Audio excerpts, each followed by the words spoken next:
All-Stars versus the Tennessee All-Stars. It's the sixth and final day of coverage from City Pond Complex in Covington, Georgia. Kevin Holden here with my broadcast partner, James Windham, who will be giving you the starting lineups for each team tonight. Go ahead, Jamie. Thank you, Kevin. Tennessee will be the visitors. They'll bat first, and Jeffrey Brown will be leading off with them. He plays shortstop. Chris McWhorter follows. He plays second base. Matt Garrett, the catcher, bats third. Cleanup hitter will be Johnny Garrett playing in left field. Todd Harrell is playing first base and batting fifth.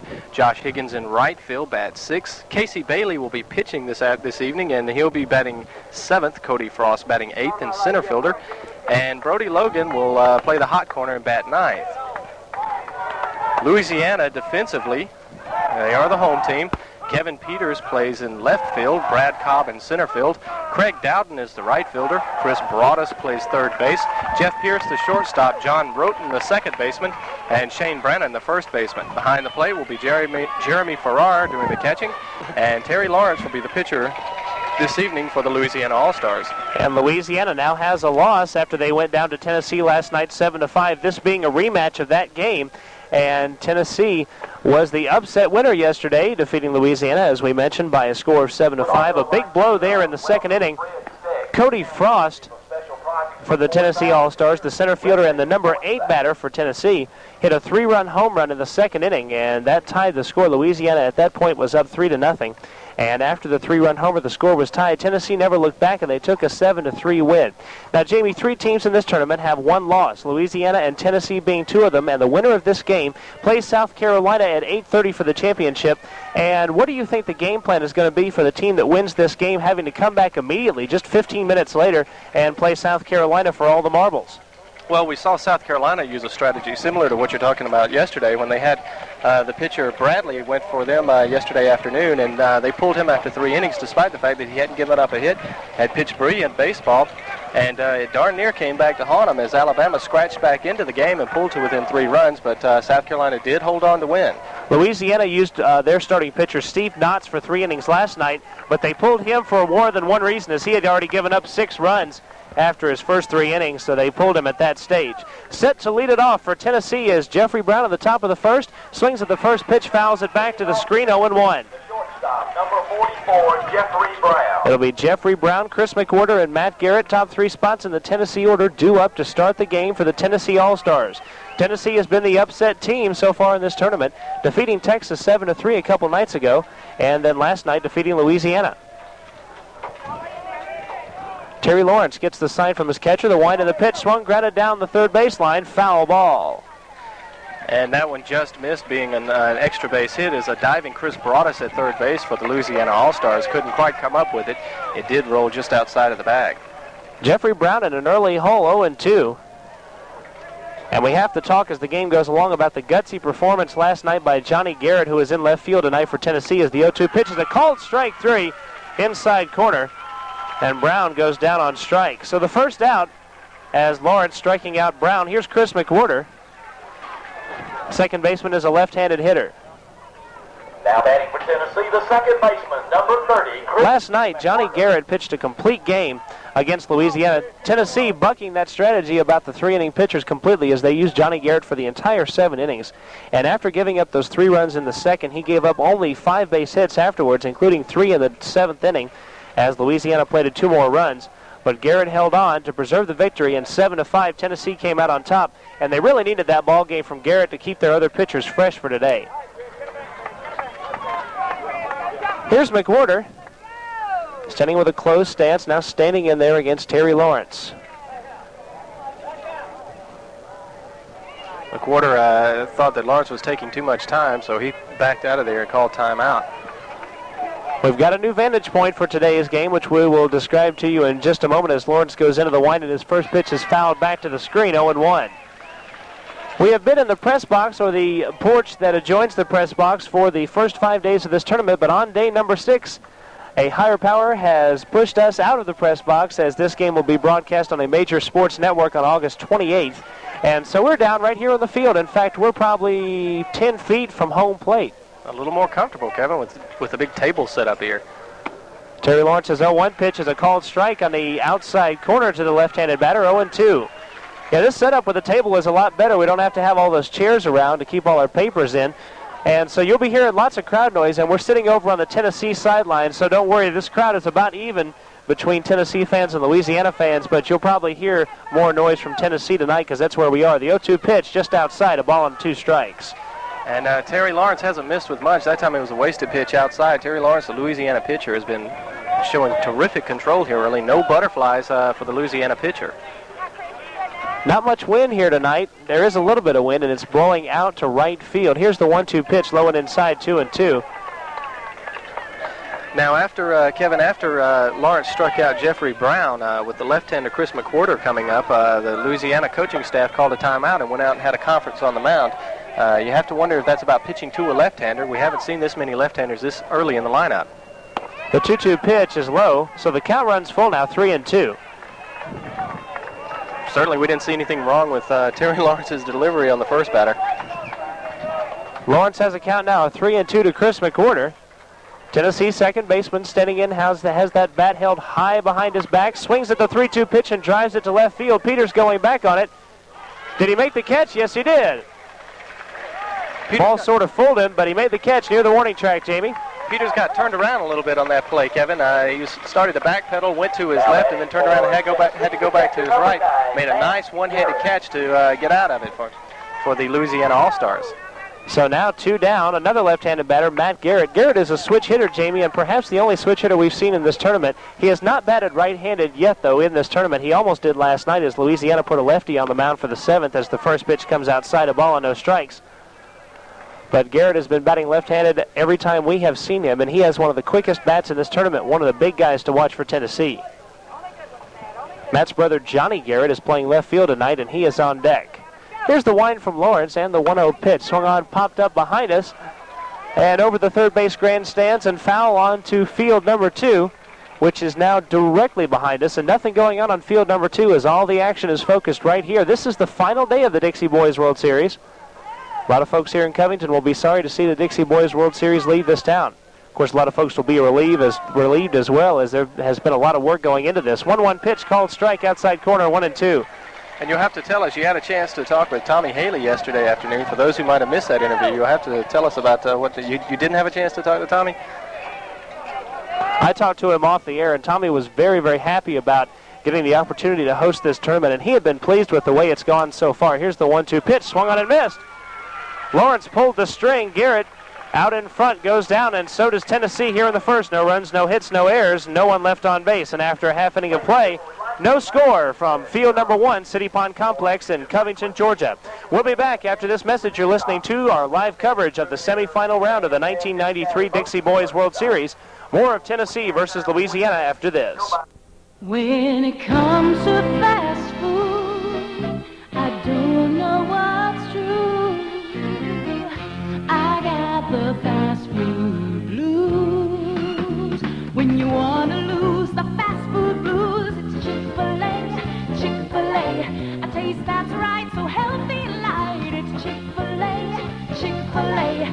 Chase the fast food blues away at Chick-fil-A, Chick-fil-A.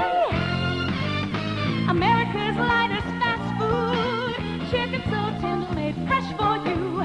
Tastes so good is what you say when you come on in to Chick-fil-A. When you want to lose the fast food blues, it's Chick-fil-A, Chick-fil-A. It's healthy and light with a taste that's right. It's Chick-fil-A, Chick-fil-A. Chase the fast food blues away at Chick-fil-A, Chick-fil-A. You're listening to our live coverage of the 1993 Dixie Boys World Series here on your local sports leader, WGFS AM 1430, Covington. Welcome back to City Pond Complex here in Covington, Georgia. Craig Dowden will lead off for the Louisiana All-Stars, who hail from Bossier, Louisiana. Brandon Shane bats second and plays first base. Jeff Pierce is the shortstop, batting third. Terry Lawrence, the pitcher, is also the cleanup hitter on the evening. Chris Broadus batting fifth and playing third base. Kevin Peters out in left field and batting sixth. Jeremy Farrar is catching, batting seventh. Brad Cobb, the center fielder, bats eighth. And John Roten, the second baseman, will round out the order for the Louisiana All-Stars. Tennessee defensively looks like this. Johnny Garrett in left field. Cody Frost in center field. Josh Higgins plays right field. On the hot corner, Brody Logan. Jeffrey Brown, the shortstop. Second baseman tonight is Chris McWhorter, and Todd Harrell plays first base. Matt Garrett behind the plate, and the pitcher tonight, Casey Bailey, right-hander warming up. And Casey Bailey, of course, one of the pitchers who was rested by Tennessee yesterday, as Johnny Garrett went the whole way pitching those full 7 innings. And that's one advantage Tennessee will have. Casey Bailey will be completely fresh for this game. Of course, Terry Lawrence did not pitch last night for Louisiana, but the Louisiana All-Stars used 3 pitchers in that game, and that may come back to haunt them sometime during the day today. Here's Craig Dowden, right fielder for Louisiana. Right-handed batter stands in near the back of the batter's box. The first pitch to him is in the dirt, and back to the screen, 1-0. Kevin, Craig Dowden doesn't fit the mold of most leadoff hitters we've seen this tournament. He is a physically big leadoff hitter. Usually you see the little guys batting first. Louisiana has a very interesting setup there. Their largest hitter bats number 7 for him. In fact, he's not even in the lineup tonight, as here's the wind and the pitch. High, 2 balls and no strikes to count to Craig Dowden. And last night I was on the broadcast with Ken Malcolm, and we had the 2 folks confused, believing that the catcher was the cleanup batter, and in fact he batted number 7. Their number 4 hitter is actually pretty skinny. Here's the 2-0 pitch. Called strike, outside corner, 2-1. But the big guy, Mark Tyler, who we think is about 250 pounds or so, is not even in the lineup tonight. Garrett gives the sign to his pitcher, and the 2-1 pitch swung and fouled back to the screen, 2-2. The lights are already on, as the folks here at the recreation department not taking any chances with no one seeing the ball tonight. Here it is, 6 o'clock, and the lights are already on, even though the sun is still well in the sky. Here's the 2-2 pitch, swung, grounded past the third baseman, fair ball. Rounding first is Craig Dowden, makes the wide turn, now heads for second, and the throw in will not be in time, and a stand-up double to lead it off for Craig Dowden. Kevin, that ball was hit not too sharply, but it went right down the third base line. Well-placed ball, right by third baseman Brody Logan, who dove and couldn't come up with it. And that allowed Craig Dowden, who doesn't seem to be very fleet of foot, to reach second base safely. Very interesting for a leadoff hitter not to have very much speed, but that's the case with Dowden. He was either gimpy on that double or just doesn't have that much speed. Here's Brandon Shane, first baseman for Louisiana. Standing in there, here's the stretch by Bailey and the pitch high, a ball and no strikes. Shane is a left-handed batter, wears number 13 for the Louisiana All-Stars.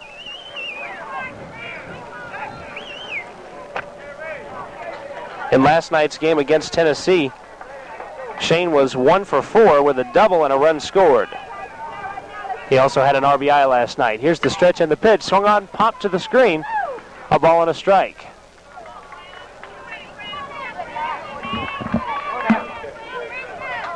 So far in the early going, Casey Bailey has thrown some heat, Jamie. Brandon Shane, I keep getting that wrong. Brandon Shane, the batter, left-handed. He will be trying to pull the ball down the right side to move Craig Dowden over to third. 1-1 pitch is high, 2-1. Since, as we mentioned before, Dowden doesn't look like he's very fast, stealing third base doesn't seem to be a likely possibility, especially with a game of the magnitude of this one. If I can untie my tongue. 2-1 pitch is on the inside part, just off the inside corner. 3-1 now the count. And so Louisiana will have to do something to move that runner along. Trying to get on the board here in the first inning as Tennessee went down 1-2-3 in the top half. Brandon Shane certainly has the advantage now with the 3-1 pitch. He gets to look for anything he wants. And decides against the fastball inside, and it sails inside off that corner. And Brandon Shane down to first base with the free pass. First and second, and still nobody out. And now Louisiana, with the meat of their order, can do some damage in the first. Here's Jeff Pierce. Shortstop checking his third base coach for the sign. Now batting the shortstop, number 14, Jeff Pierce. Louisiana wears white uniforms with gold trim and purple lettering and purple helmets. Bunting with the pitch now, takes the bunt back and takes the strike, 0-1. Kevin, we talked earlier in the tournament about how in a tournament this important, you can't really afford to sit back and play station-to-station baseball. This Louisiana team looks like they might be a station-to-station baseball team. It is a distinct possibility. They scored a lot in the earlier stages, but only put 5 on the board last night. Here's the stretch and the pitch, low and outside, a ball and a strike. Louisiana was averaging 11 runs a game in their first 3 games of this tournament. Last night held to only 5 by Johnny Garrett and the All-Stars from Goodlettsville, Tennessee. And they'll get a chance to rematch here in this ball game. We won't see Garrett in this game, though, because the rules state that if a pitcher pitches 4 innings or more On the night before the final game, he cannot pitch on the final day, so we will not see Johnny Garrett on the mound. The 1-1 pitch is high and outside, 2-1, and time called. Matt Garrett will go out to talk to his pitcher. Maybe we talked about the butterflies before. Again, perhaps that might be what's happening to Casey Bailey right now. He's fallen behind on 3 consecutive hitters. And catcher Matt Garrett wants to come out and talk about it. Well, whatever Garrett had to say, he's done saying it now. 2 balls and a strike. The count to Jeff Pierce, Louisiana shortstop. Stands in. Terry Lawrence, the pitcher and cleanup batter, is on deck. Lawrence takes some serious hacks at the plate. Here's the stretch. And Bailey delivers. Low, ball 3. So the plate jumping around on Casey Bailey, 3-1 to Pierce. Craig Dowden off second base and Brennan Shane off first. Again, the stretch by Bailey, his 3-1. Catches the inside corner for a strike, 3-2. That was a very important pitch there, Kevin. The last thing Casey Bailey and the Tennessee All-Stars want to do is load the bases up with cleanup hitter Terry Lawrence due up.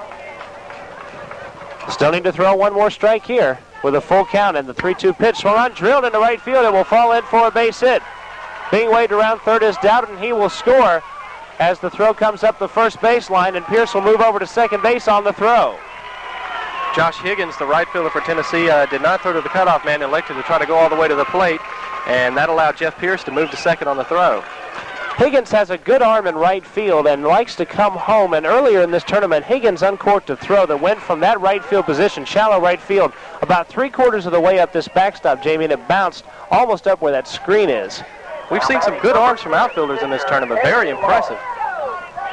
Second and third for Louisiana, still no one out, and Terry Lawrence is the batter.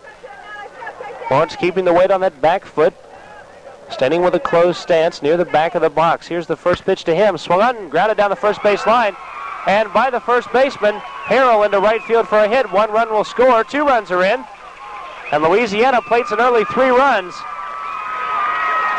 A double from Terry Lawrence makes it 3-0 Louisiana. And that's something you don't see. Nice job of hitting there by Terry Lawrence, who went the other way with the ball and lined it right over the first base bag. Very unusual to see that happening on the first pitch, but that was the case, and now time is called.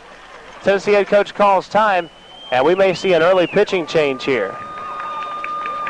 That's what we'll see, and we will break for this pitching change timeout. You're listening to our live coverage of the 1993 Dixie Boys World Series, Tennessee versus Louisiana, and the Tennessee head coach looking to stop the bleeding will call on Cody Frost. We'll be right back. County, now you have a choice.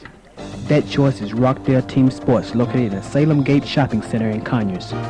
Rockdale Team Sports provides you with everything you'll need for baseball, softball, basketball, football, and soccer. Take advantage of our fast in-house custom lettering and screen printing. We also offer low prices, friendly service, and a complete uniform service. Rockdale Team Sports would like to congratulate all the participants in this year's Little League World Series, and especially the city of Covington. The folks at Carroll Home Healthcare want you to know why they are growing so fast. It's simple. They care. They try to treat customers like family. Whether you or a loved one needs oxygen, a hospital bed, a lift chair, or just new tips on a walker, come by and get that family feeling that their customers are talking about. They're at Covington Plaza next to McDonald's. Call them at 786-2030 and find out what they can do for you. Carroll Home Healthcare, the family place, 786-2030. You're listening to our live coverage of the 1993 Dixie Boys World Series here on your local sports leader, WGFS AM 1430, Covington. Casey Bailey, who was pitching, and the center fielder Cody Frost now comes in to pitch. And the line on Casey Bailey, he faced 4 batters, gave up 3 hits and a walk and 3 runs. And the runner on base is his responsibility, so right now an ERA of infinity. In fact, that's the way it'll be for this game for Casey Bailey, as he could not retire a hitter, and Cody Frost is now on the hill. Frost has finished his warm-up tosses. Certainly not out of the woods, as he'll be facing Chris Broadus, Kevin Peters, and Jeremy Farrer, spots 5, 6, and 7. And Terry Lawrence, who just doubled in 2 runs, is the runner down at second base for the Tennessee All-Star, for the Louisiana All-Stars, pardon. And now we've been informed of a different defensive setup as you may want to make these changes on your defensive scorecard. Casey Bailey goes out to left field, and Johnny Garrett will move over to center field. So that's the way it stands, a three-way switch as Johnny Garrett moves from left to center. And Cody Frost is now on the hill with Bailey moving over to left field. Chris Broadus last night against Tennessee was 2 for 4, a couple of singles, a strikeout, and a ground out. First pitch to him is high, 1 ball, no strikes. Now batting, number 20, the third baseman, Chris Broadus. Louisiana has already put 3 across, and Tennessee is yet to record an out in the first inning. Stretch from Cody Frost and the pitch, swung foul back to the screen, 1-1. This, of course, not a good sign for the Tennessee All-Stars with Terry Lawrence coming out and throwing strikes for Louisiana. It's going to be tough for them to get the runs back here early in the ballgame. But then again, the old adage, if you ever got to be behind, it's best to be behind in the first inning, give you the whole game to catch up. And we've seen games where a team will score a lot of runs early on in the game and then will just sit on the lead, and the other team will come back, and sometimes that other team wins the game. 1-1 pitch, rather, is swung on and missed. 1-2 the count. Louisiana is 3-1 in this tournament. On the first night Saturday, they defeated Virginia by a score of 11-0. Then on Sunday night, defeating Florida 12-9. Louisiana received a bye until Tuesday night. They defeated South Carolina there by a score of 10-2. Then last night, they lost their first game of their tournament, 7-5 to these Tennessee All-Stars. 1-2 pitch, swung on and missed. Garrett tags the runner for out number 1. So a strikeout and 2 unassisted on the putout. And with 1 down, here's left fielder Kevin Peters. And Kevin, that might juice up the Tennessee defense a little bit. Cody Frost coming in and striking out the first guy he faces. The winner of this game takes on the All-Stars from South Carolina for the championship at 8:30 as a snap throw down to second is not in time. First pitch is high. A ball and no strikes to Peters. That was Matt Garrett, the catcher, coming up and throwing down to second base. Jeffrey Brown, the shortstop, covering, made a nice catch as the ball went to the right field side of the bag. And Brown made a nice catch to keep the ball from sailing into right center field and scoring another, perhaps, Louisiana run. Garrett now gives the sign to his pitcher, Cody Frost, with the stretch. And the pitch in the dirt, good block from Garrett, 2-0. It would appear, Kevin, that Terry Lawrence, the runner down at second base, might have a little bit of speed. He's dancing around considerably more than any of the other Louisiana runners we've seen tonight. Of course, you mentioned them having a strange kind of lineup. Their speediest runner batting cleanup? Maybe. It's a distinct possibility. The stretch from Frost and the 2-0 pitch to Peters is right down the pipe for a called strike, 2-1. Tennessee wears orange and blue uniforms with white trim, looking a lot like the Tennessee Volunteers. Stretched by Frost, the 2-1 pitch, outside, ball 3. Snap throw down to third base with the runner going. And the throw is not in time, stolen base for Terry Lawrence. Not much on the throw from Garrett. I think Garrett was a little more concerned rather than getting a lot of heat on the throw, just simply preventing it from going into left field. Getting a throw down there and taking your chances with getting the runner. Nice conservative play from Matt Garrett, but nonetheless, Terry Lawrence has a stolen base. And now Tennessee playing in the infield all the way around, except for the second baseman who's still back on the grass. As there's a called strike. 3-2, pardon me, second baseman out on the dirt. Everyone else in on the infield grass.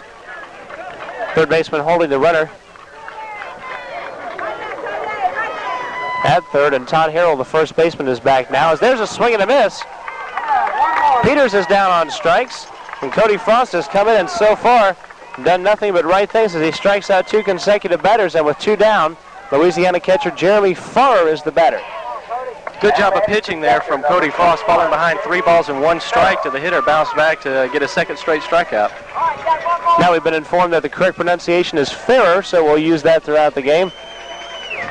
Jeremy Farrer, the batter. Standing in and takes the first pitch high, a ball and no strikes.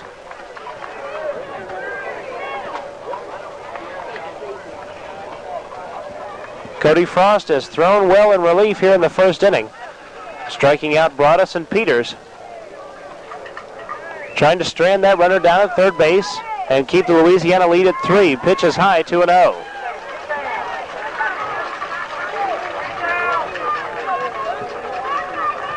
Frost is missing high, and that's not such a bad sign. If he gets the ball up in the strike zone, the Louisiana hitters might be more tempted to swing.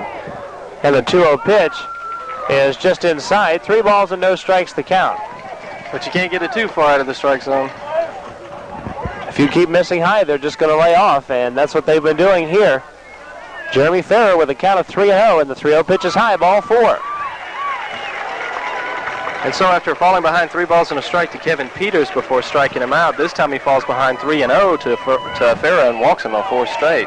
Something Tennessee just didn't want to do after upsetting Louisiana last night is to fall behind early and give the momentum back to the Louisiana All-Stars, but that's exactly what has happened.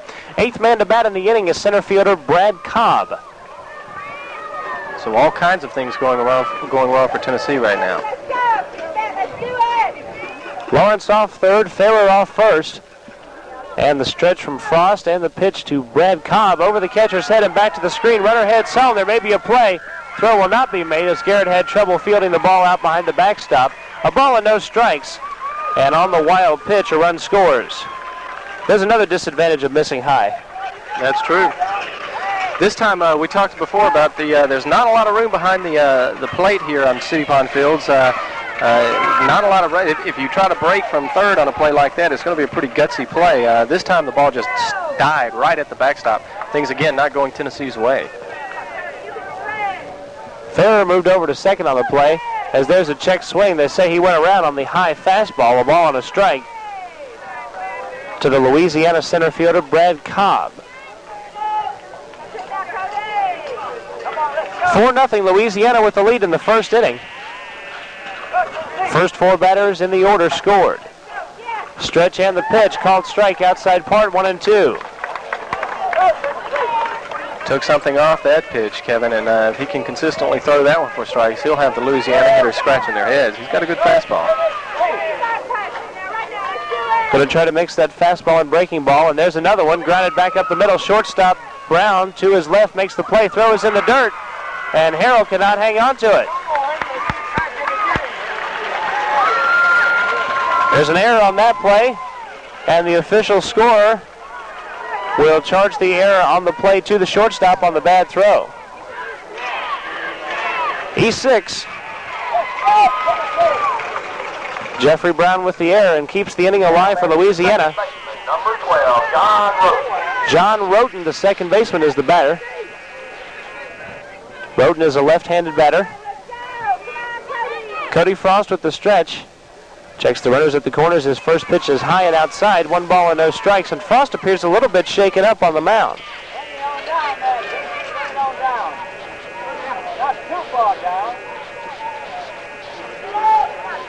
Frost not happy about the defense behind him in the first inning. Here's the stretch and the 1-0 pitch. Did he check his swing on the high fastball? They appeal to third base. They say he did check his swing and did not go around. 2-0. There's an example of what I was talking about earlier, Kevin, with that high fastball. Louisiana's going to have trouble laying off it, especially as they build a lead like this and they want to get more and more aggressive at the plate. Garrett gives the sign, sitting up inside. Pitch is high. Again with the fastball, and 3-0 to John Roten. Cody Frost throws hard, and Louisiana has yet to get a base hit off of Frost since he has entered the game. Couple of strikeouts, a walk, and an error. And now time is called. And, of course, a wild pitch that allowed Terry Lawrence to score the 4th Louisiana run. And the Tennessee head coach goes out to talk to his pitcher, Cody Frost, trying to settle him down, trying to get him to keep the ball down in the strike zone instead of throwing all those high fastballs, and he's throwing high fastball after high fastball past 2 or 3 at-bats.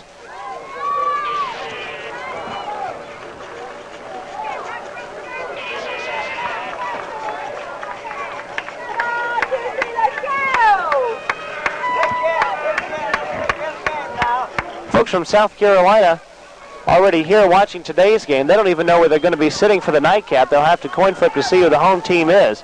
But South Carolina received a bye, and they're already in the championship game against the winner of this first game. Here's the stretch and the 3-0 pitch, called strike. Inside corner, 3-1. That was a good pitch from Frost. He had Roten fooled. Roten was jumping out of the way of that pitch, and it just came right over the inside corner. Holden, a left-handed batter, takes the pitch inside, ball 4. Second walk in the inning by Frost, and third by Tennessee pitching, and Louisiana has batted around in the first. They go back to the top of the order. Dowden doubled and scored earlier this inning.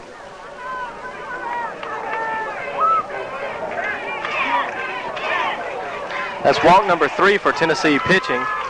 Casey Bailey gave up the first walk. And now strange inning working so far for Frost, as the first pitch is a called strike on the outside corner to Craig Dowden. Frost has come in, struck out 2 and walked 2. Again, Louisiana does not have a base hit yet off of Frost as he goes into his wind and delivers. Just a little bit high, a ball and a strike to Craig Dowden. 1 ball, 1 strike, 2 down in the bottom half of the first inning. It's been a long one for Tennessee, just trying to get that third out any way possible. 1-1 pitch is high. Gets away from Matt Garrett by a couple of feet, but the runners cannot advance. 2-1.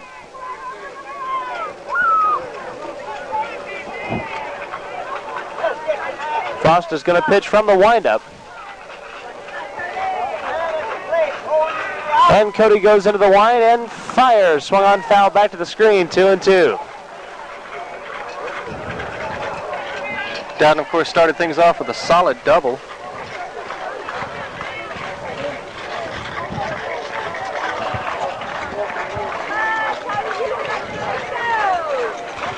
Dowden stands back in, big right-handed batter. As Jamie mentioned, not your typical leadoff hitter as he takes the pitch outside. Full count now, 3-2. Tennessee's road to the semifinal game went exactly like this. In the first game, they lost to Georgia 9-8, but bounced back to win each of the past 4 nights. 4-1 record in the tournament. Runners going on the pitch. It's swung and grounded to Brody Logan at third base. He goes to first, and that's out number 3, and that's all for Louisiana. But they send 10 to the plate, and they put 4 across on 3 hits. There was 1 error and a wild pitch, and 3 runners left on base. So it could have been a lot worse for Tennessee, but of course it could have been a lot better. After 1 inning of play, 4-0 Louisiana, your score. You're listening to our live coverage of the Dixie Boys World Series here on the Dixie Boys Radio Network. Today being the final day of coverage, Louisiana versus Tennessee, and more exciting baseball action for you coming up right after this. Are you planning a special get-together with family and friends? Then do it at Pippin's Barbecue. We'll provide the food and the fun for just a few people or a large group. Or if the party's at your place, let us provide the catering while you enjoy the party. Call us ahead of time or stop by Pippin's Barbecue at both our locations. Our food and our service just can't be beat. You're gonna love what you eat. Pippin's Barbecue, Highway 20 South in Conyers and on Alcovey Road in Covington.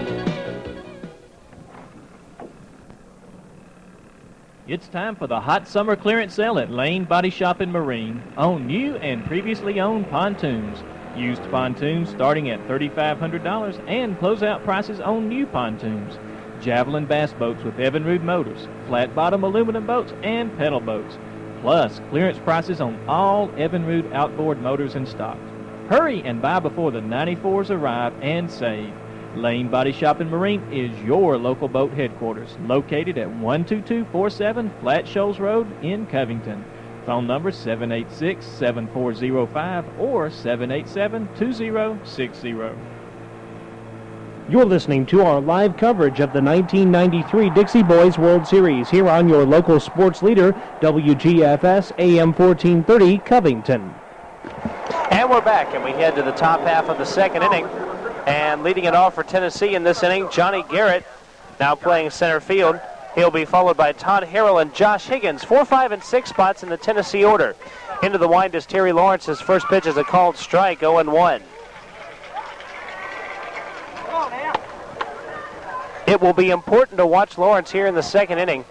He spent a lot of time in the dugout and a lot of time on the base paths in that first inning. Maybe a little bit cold coming out here in the second. His 0-1 pitch is high and outside, a ball and a strike. But it's easy to come out a little warm when you got a 4-0 lead. Lawrence definitely has some room to play with here in the second.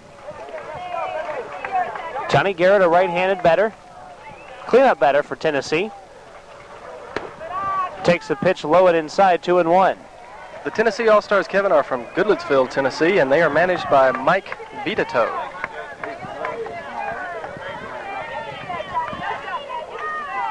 And the Tennessee All-Stars in a hole early. They're down 4. The wind from Lawrence and the pitch swung on. Foul tipped into the catcher's mitt, 2-2. Louisiana comes here by way of Bossier, Louisiana, and they are managed by Jerry Pierce.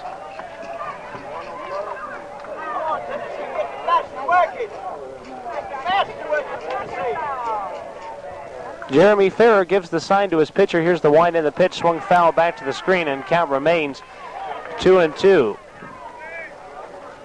Louisiana's all-star hometown looks like Bossier to me, but of course the pronunciations in Louisiana just a little bit different from other places. Bossier, the home of this all-star team, which now has a 4-0 lead. Wind by Lawrence, the 2-2 pitch swung on, grounded to the second baseman Roten, who makes the play and goes to first, out number 1. And before Todd Harrell hits, let's pause 15 seconds for station identification. You're with the Dixie Boys Radio Network. You're listening to our live coverage of the 1993 Dixie Boys World Series here on your local sports leader, WGFS AM 1430, Covington. And we are back. Todd Harrell standing in now for Tennessee. Tennessee first baseman was 1 for 3 last night with a single and a run scored against Louisiana. Swings and misses. The first pitch was an off-speed pitch, low in the strike zone, 0-1. Harold guessed wrong on that pitch. That was a rather weak-looking swing. He was fooled on that one. Harold definitely looking fastball on the first pitch. Wind by Lawrence and the 0-1. Another off-speed again, swung and missed, 0-2.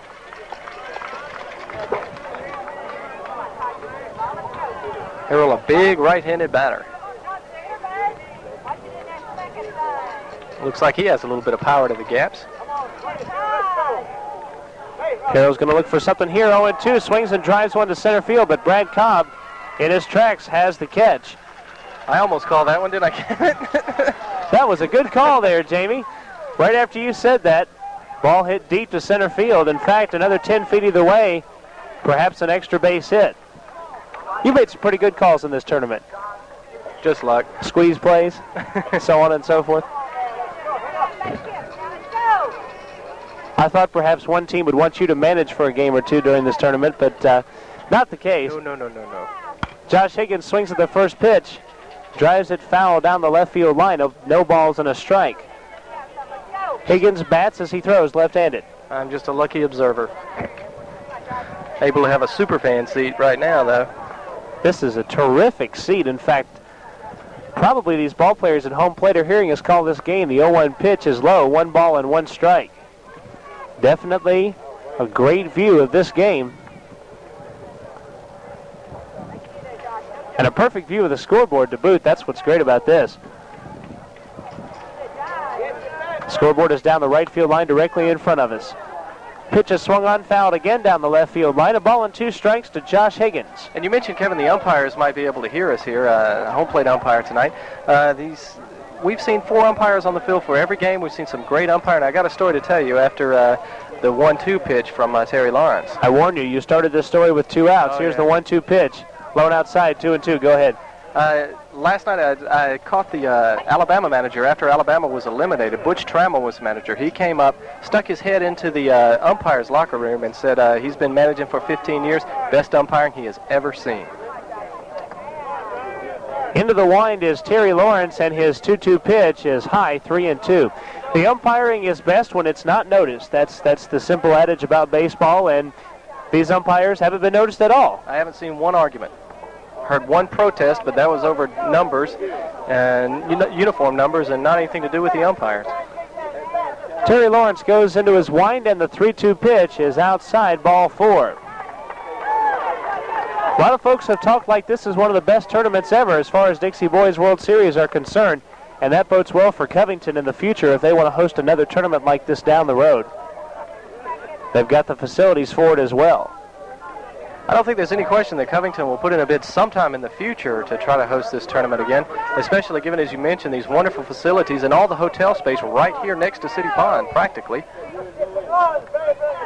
Hotel space right at the end of City Pond Road. Here's the stretch and the pitch.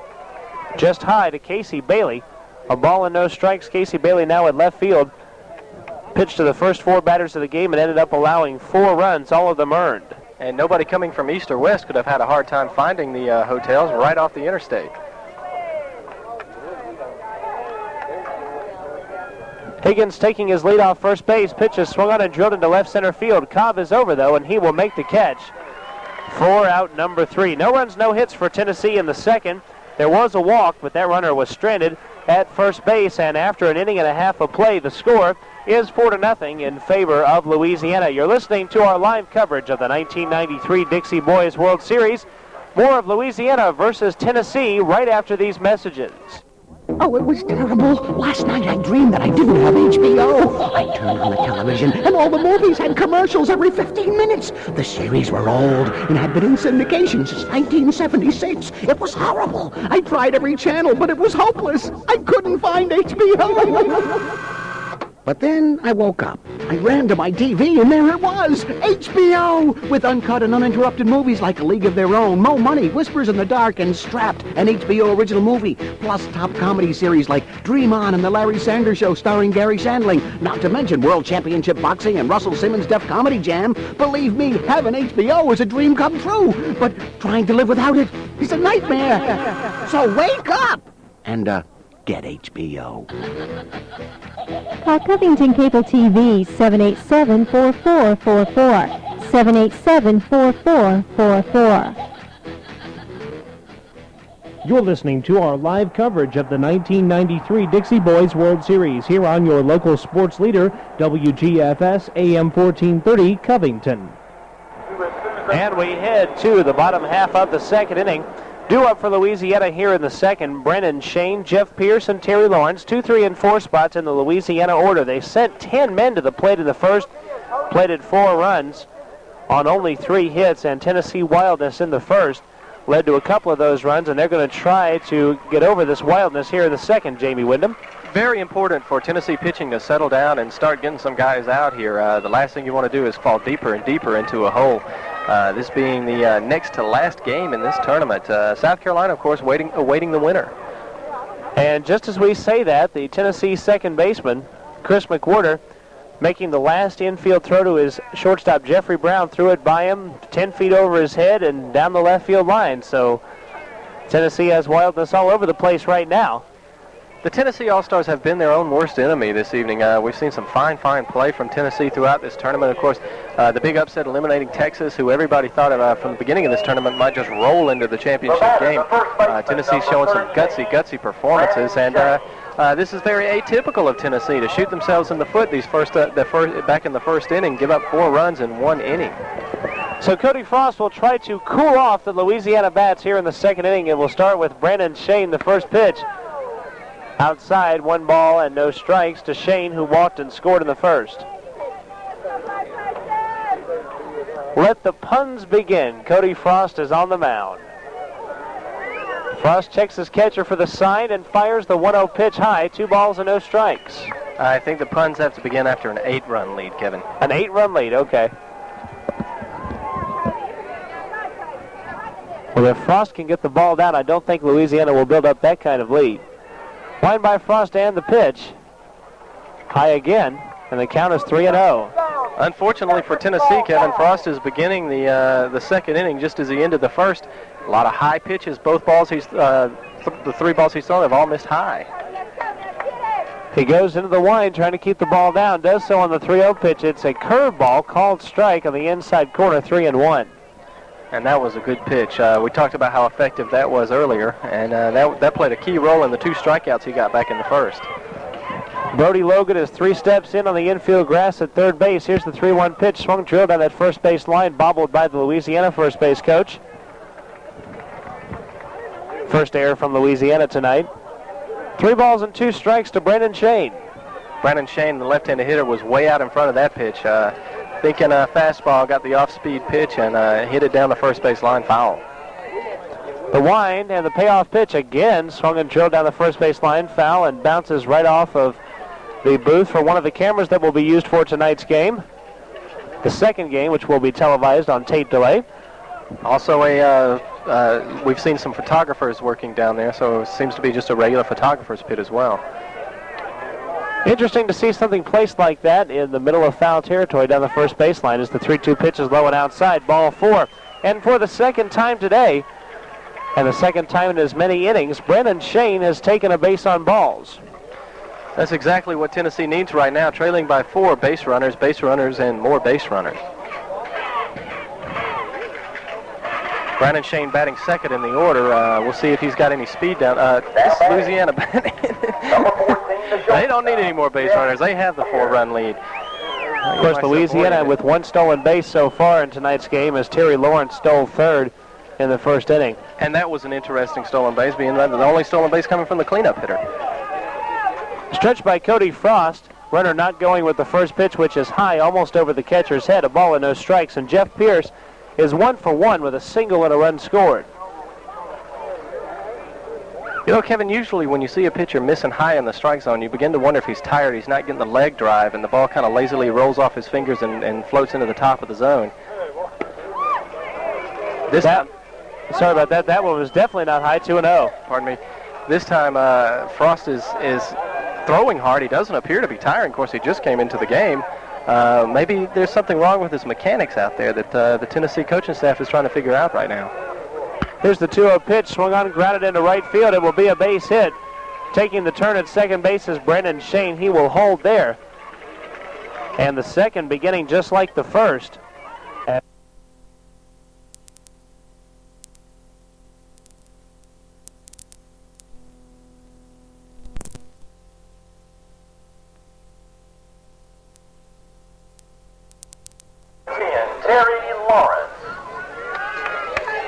Lawrence is a right-handed batter.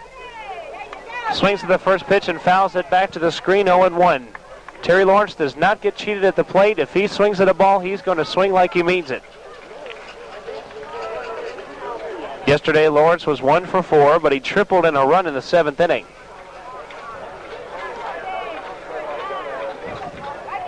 Runners take their leads. Garrett gives the sign to his pitcher. Here's the stretch and the 0-1. Swung on, grounded down the third base line. And it will be a foul ball, 0-2.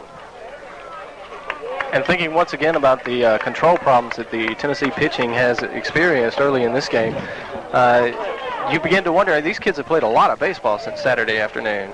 You got to think that after 6 consecutive days of baseball, these folks have got to be tiring out. And tonight may boil down to who has the most left in them. As a team and from a pitching standpoint, the stretch and the 0-2 pitch swung on, fouled right into Matt Garrett's left hand. And that could play a big factor in tonight's championship game, as South Carolina is sitting right now and watching this game, waiting to see what happens between these two. And somebody's got to go out and play a doubleheader tonight. Yeah, and South Carolina only having to play 1 game tonight, only having to throw a couple of pitchers as opposed to having to throw 2 games worth of pitchers. And you got to feel like South Carolina is in an advantageous position right now. I think, Kevin, Matt Garrett, the catcher, might have taken a foul ball off his hand. He's all right. He's back in there. The Tennessee coaching staff came out to talk to him a little bit, and he seems to be fine and squats down and is ready to go again. Boy, catchers have a tough life, don't they? They sure do. That's one position that I wouldn't want to play, as the pitch is swung and fouled back to the screen, 0-2. Of course, I don't know if they'd let me play any position out there, but I know this much, they wouldn't let me catch because I'm left-handed. So the lefties don't have to catch, and they don't have to play second base or shortstop either, so we get to do easy things like pitch. But, Kevin, you do have the tools of ignorance. Ignorance is my strong point. Stretched by Cody Frost and the 0-2 pitch. Swung on and missed on the off-speed pitch, and down on strikes is Terry Lawrence. 3rd strikeout from Frost since coming in last inning for relief. What's more, a schizophrenic performance from Frost is, you know, he may be, sometimes that control just seems to be working, and sometimes it doesn't work, and the ball sails over the strike zone. He struck out 3 and walked 1, 2, 3. And he's only pitched basically 1 1/3 innings. Chris Broadus is the batter, struck out his first time up. Shane off second and Pierce off first. First pitch is over the Louisiana batter's head. And after coming back with the strikeout, he comes back and misses again high out of the strike zone. Cody Frost is having some trouble right now. Trouble throwing strikes. 1 ball and no strikes to Chris Broadus. Louisiana third baseman was a part of that 3-run second inning from Louisiana yesterday against Tennessee. When they were up 3-0 in the top of the second, it looked like they were going to run away with this, but Tennessee came back with 3 of their own as the pitch sails high 2-0. And in fact, Tennessee scored their 3 runs in the second on Cody Frost's 3-run homer, and Cody Frost is a number 8 batter for Tennessee. He was the hero last night, could be the GOAT tonight. Stretch the 2-0 pitch, swung on, popped down the first baseline. First baseman gives chase, and it will fall foul, 2-1.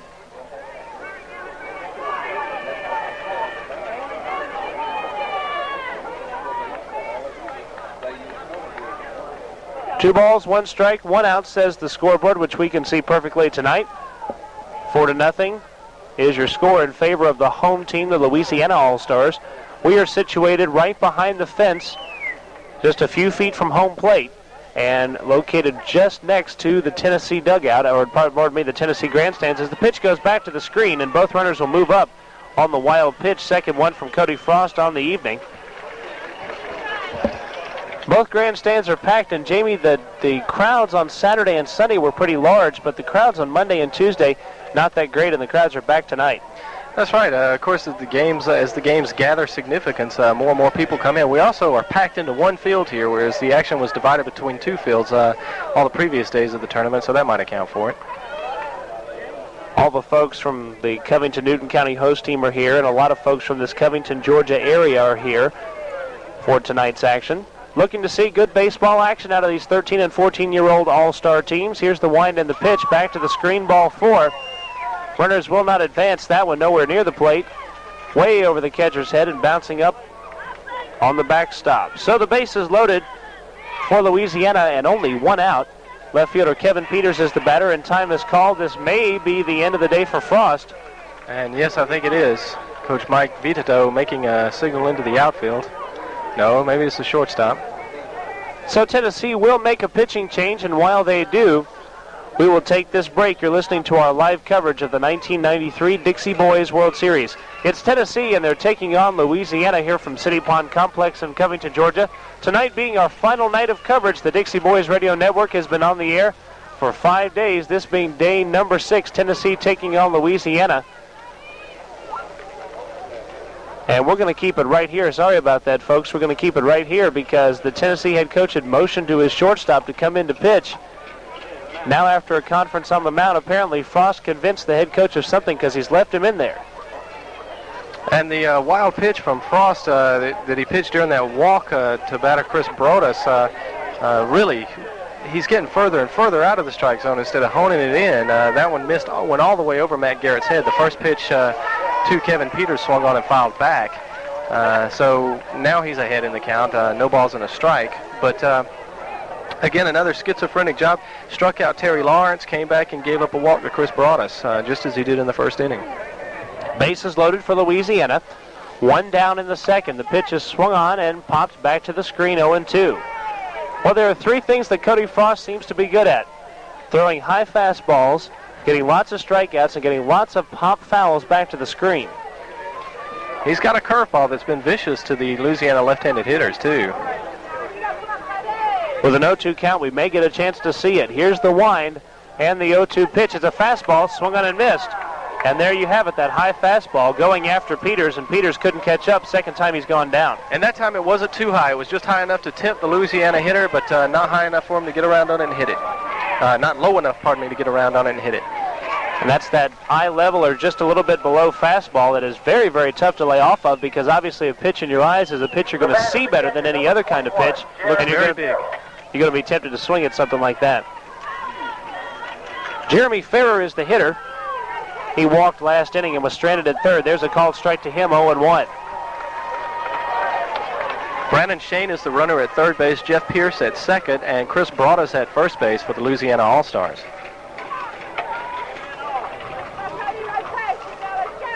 Wind by Frost, his 0-1 pitch is a ball, and the throw down to second base is not in time. A close play at second as Pierce had a big lead down there.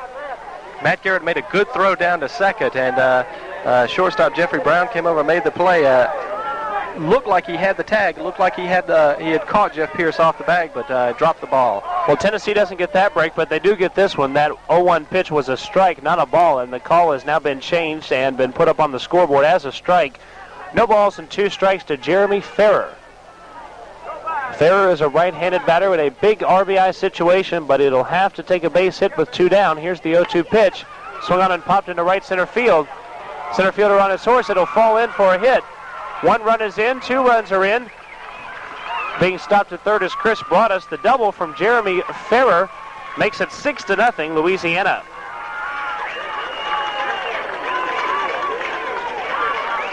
And that ball just lifted into right center field. After it looked like with an 0-2 count on the hitter on Farrer, it looked like Cody Frost might be able to get squeeze out of this inning, but that's not to be the case now. Louisiana ahead by 6. Well, Frost left that 0-2 pitch just a little bit too high. His first pitch here to Cobb is swung on and missed, 0-1. Brad Cobb reached on an error in the first inning and was stranded at second base. Louisiana left the bases loaded in that first inning, and they put 4 across. That inning could have been a lot worse for Tennessee. Frost into the wind and the pitch. High, a ball and a strike. Down.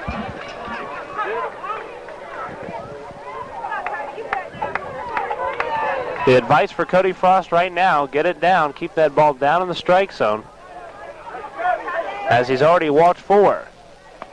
1-1 pitch is a called strike at the knees, 1-2.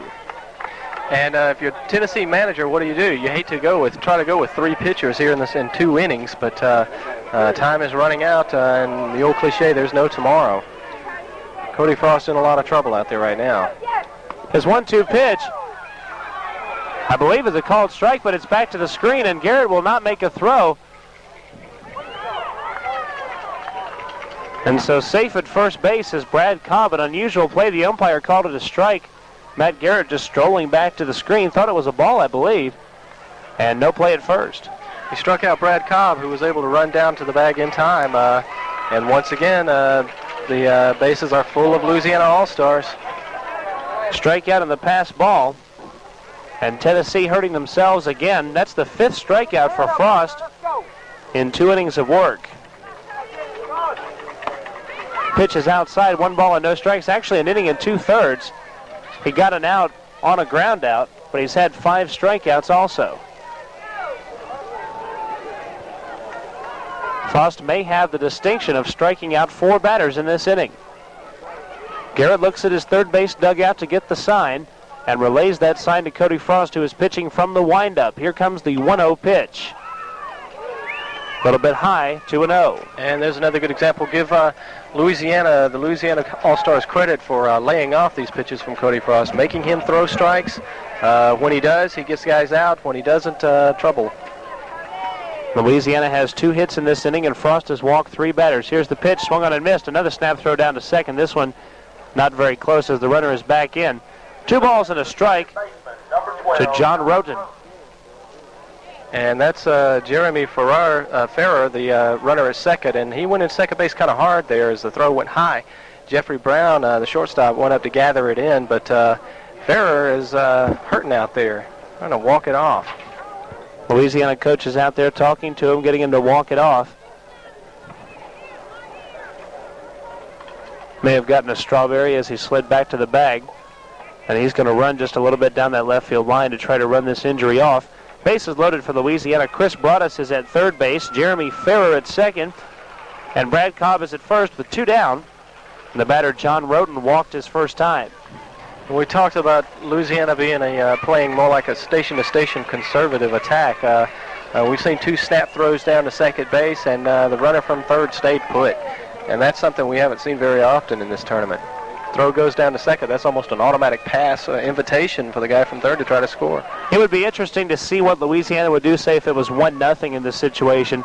But Louisiana does seem like a station-to-station team. Here's the wind by Frost and the 2-1 pitch. Swung on, fouled off to the top of the screen, right behind home plate, 2-2. Of course, on the one hand, you might think Louisiana not trying to run up anything here. It's 6-0 in the second inning, but there's a whole lot of baseball left to play, and Tennessee could very well get back in this thing. No lead has been safe in this tournament except for maybe Texas's lead of 17-2 on that first day against Alabama. Here's the 2-2 pitch. Swung on and missed. And Cody Frost has an unusual distinction. I'm sure tying a World Series record by striking out 4 batters in 1 inning. And Louisiana puts 2 across here in the second on 2 base hits, 3 more walks, and 3 more runners left on base. So at the end of 2 innings of play, Louisiana 6, Tennessee nothing. You're listening to our live coverage of the 1993 Dixie Boys World Series, live from the City Pond Complex in Covington, Georgia. It's Louisiana versus Tennessee. Back with more live baseball action after this. At Food Depot, we invite you to try a new and better way of doing business. You buy the groceries at our cost, plus 10%. This week's specials include large crisp lettuce, 68 cents a head. Thompson seedless white grapes, 78 cents a pound. Soft and gentle bathroom tissue, a 4-pack for only 78 cents. Half a gallon of assorted flavors of Mayfield ice cream for only $1.79. A 4-pack of Flavor-Right biscuits, sweet milk or buttermilk, 83 cents. USDA heavy western boneless round steak, $1.65 a pound. Fresh quarter loin pork chops, $1.59 a pound. And quality hamburger or hot dog buns, a 12-pack, only 63 cents. Food Depot in Covington, Conyers, and Stockbridge. With so many events going on in our world, you need information sources that you can count on. Listen to WGFS, Covington's news and information leader, for the latest in what's going on in Newton County. And for what's going on in our world, tune to CNN. The cable news network is the world's most reliable news source. If you can't get CNN, call Covington Cable TV at 787-4444. Call 787-4444 for CNN. You're listening to our live coverage of the 1993 Dixie Boys World Series here on your local sports leader, WGFS AM 1430, Covington. And we head to the 3rd inning. Tennessee without a hit in this game, and Louisiana has a lead 6-0. For the Tennessee All-Stars, who come from Goodlettsville, Tennessee, Cody Frost will lead it off. Brody Logan batting next, and then they'll move back to the top of the order, and Jeff Brown.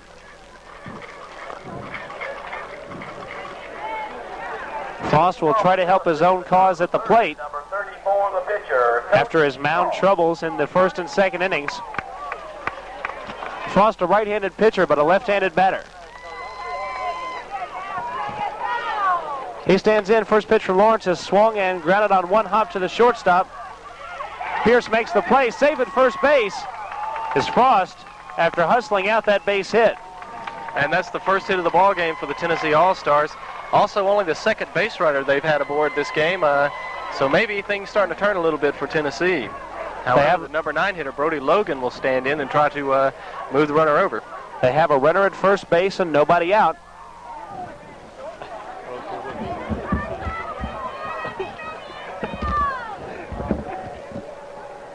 Brody Logan is the batter, and time is called as Cody Frost is having to stretch down that first baseline, as apparently he injured himself overrunning the bag. Unusual technique there applied by the Tennessee first base coach, yanking his foot. Yanking it so hard, in fact, that he was dragging Frost by 6 inches at a time along the line. Well, Frost is okay, although I don't know how anyone could be okay after a technique like that. He's at first base with nobody out, and here's Brody Logan. Number 7, the 3rd baseman, Brody Logan.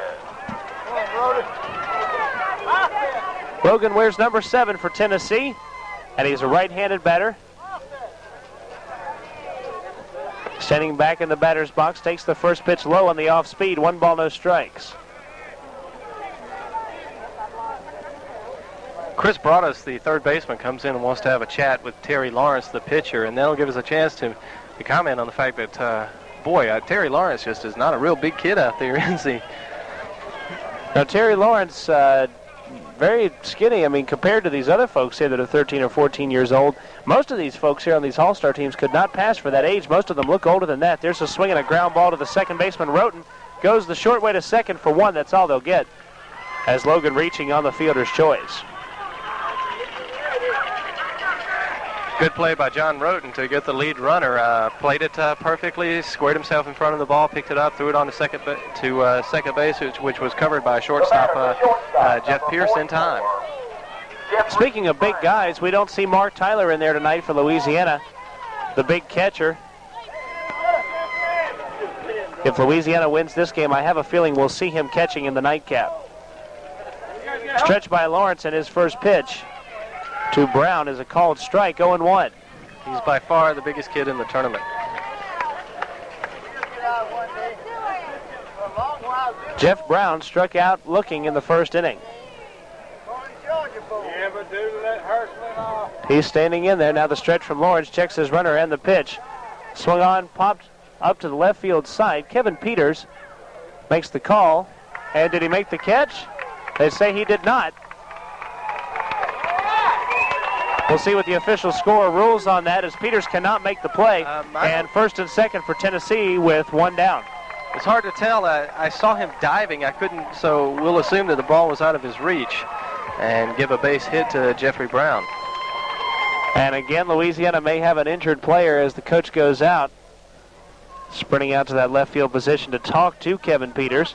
It hasn't been a good day for Peters. 2 innings, 2 strikeouts, and a missed fly ball in left field. First and second, one down. Batter is the second baseman, Chris McWhorter, and before he bats, let's pause here for station identification.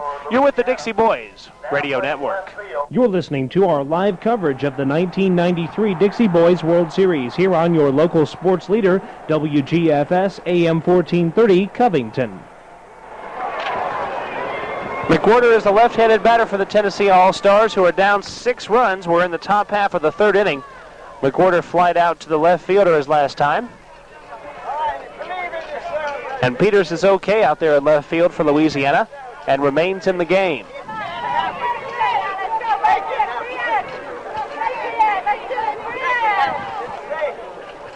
Louisiana catcher Jeremy Fair has the sign and relays it to his pitcher, and the pitch is swung and fouled off at home plate, 0-1.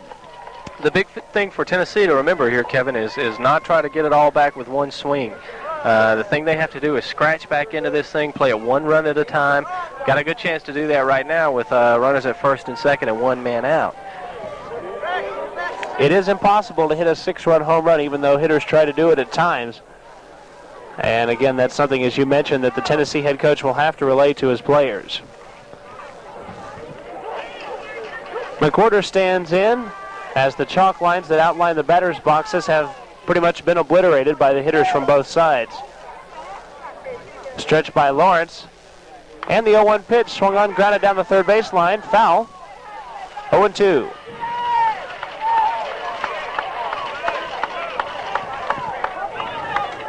Brody Logan, the runner at second base, and Jeff Brown, the runner at first, with 1 down.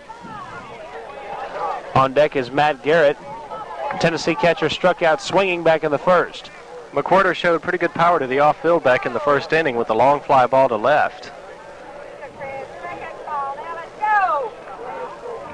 He's in a hole here, 0-2. The stretch and the 0-2 pitch to him is a called strike 3 at the knees. McWhorter does not think so. Expresses his displeasure and heads back to the dugout. Third strikeout for Lawrence, 1 each against the top 3 hitters in the Tennessee order. It'll bring up Garrett, who was another strikeout victim in the first inning. Garrett, the switch hitter, batting lefty against the right-hander Terry Lawrence.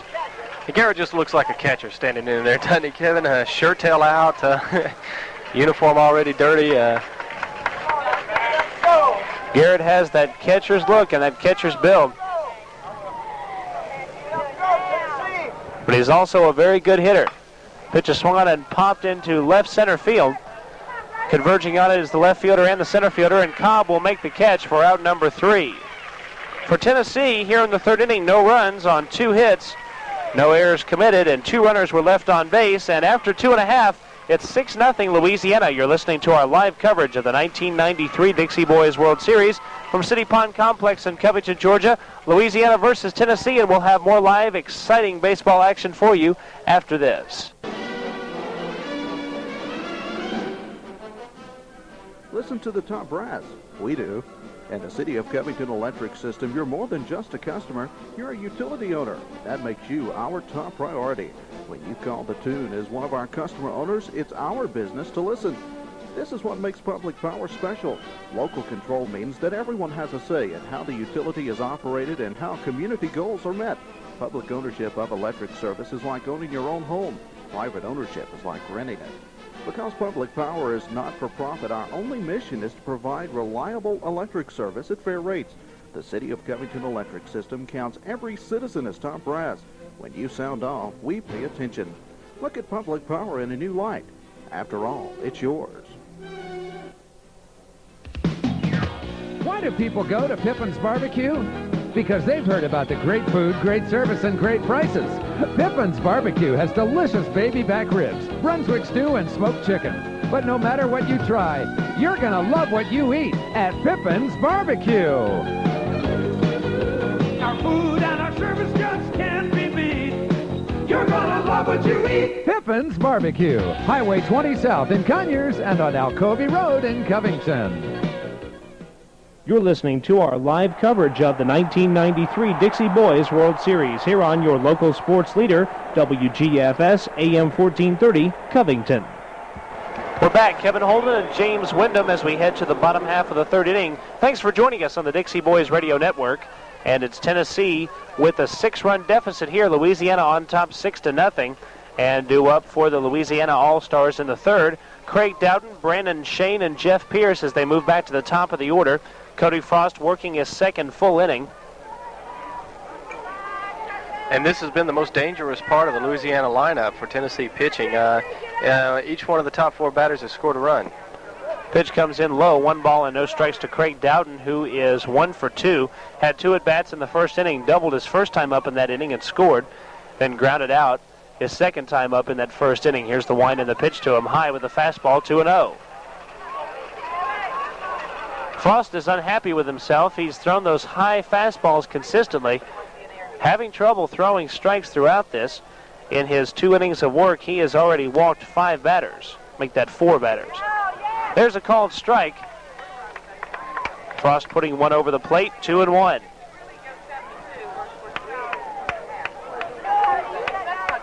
Frost has also thrown 2 wild pitches. 2-1 pitch is low, 3 balls and a strike to Craig Dowden. Dowden is the right fielder for Louisiana and a right-handed batter. Standing in, looking for something hittable, 3-1, gets it and grounds one to the second baseman, who will not have a play. It will go into center field for a base hit. Dowden's second base hit and the 6th of the day for Louisiana. Now he moves up to second base as the ball apparently got away from Johnny Garrett in center field. Give him a single and an error there on the center fielder. As he moves to second on an error. That was a high chopper that nobody on the Tennessee infield really had a chance to get to. Is it just too much elevation on that ground ball? Here's Brandon Shane, Louisiana first baseman, walked and scored in the first, walked and scored in the second. He's been consistent. Tennessee is once again in a jam. A runner at second, nobody out, already trailing by 6.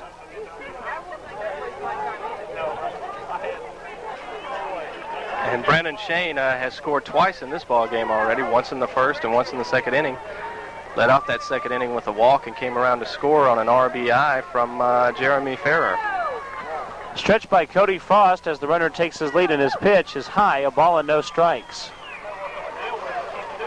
And that's going to be the problem for Tennessee and Cody Frost is he's getting predictably high now. Frost still trying to get the ball down in the strike zone. His stretch and his 1-0 pitch is low, but it's swung on and grounded to the shortstop, who will not have a play. As this ball goes into center field for a hit, the runner will be held at third. And now as the center fielder just takes his time with the ball, runner at third will score. Now runner at first hits to second, and the throw down there is not in time and gets away from the second baseman. A single and an error once again. I suppose so. That's a bit of an unusual play where the center fielder just holds on the ball too long, doesn't throw the cutoff man or anybody, and then once the runners go back in motion and take advantage of him holding on to the ball, he overthrows the cutoff man, goes home, forces catcher Matt Garrett up the first base line. Everybody's safe. To give you an idea of how unusual that play was, Coach Elkins at third for Louisiana told the runner to hold up, just assuming that the runner would hold up, just said, stop right here. Waited 2 or 3 seconds, and then waved the runner on home, said, go, go, go. And Greg Dowden scoring run number 7 for Louisiana And again, a conference on the mound of everybody from the Tennessee team. Check this one out, Jamie. Everyone from the team is on the mound. This is like a team conference like you might see close to the dugout between innings. Well, I think this is not a bad call by the Tennessee coaching staff. Manager Mike Vitato saw that everybody's trying to throw out, you're trying to do it all with one play. And I think the problem there is that center fielder Johnny Garrett wanted to try to throw out both runners with one throw, rather than just trying to keep your team close and stay in the game. It's awful hard. These guys have played hard. They played a lot of baseball to get here. And, it's got to be real difficult to watch it just slip away like this. And Tennessee will make a pitching change, and as we do, we will break and be back in just a minute. You're listening to the Dixie Boys Radio Network. More live baseball action after this. County, now you have a choice. That choice is Rockdale Team Sports, located in Salem Gate Shopping Center in Conyers. Rockdale Team Sports provides you with everything you'll need for baseball, softball, basketball, football, and soccer. Take advantage of our fast in-house custom lettering and screen printing. We also offer low prices, friendly service, and a complete uniform service. Rockdale Team Sports would like to congratulate all the participants in this year's Little League World Series, and especially the city of Covington. Carroll Home Healthcare carries all your home care equipment needs. Oxygen, hospital beds, enteral feeding, walkers, commodes, lift chairs, or bath seats, we can meet your needs. We're the home with a family feeling. Medicare, Medicaid, and most insurance companies are welcome. Come by and let us meet your home care equipment needs. We're at Covington Plaza next to McDonald's.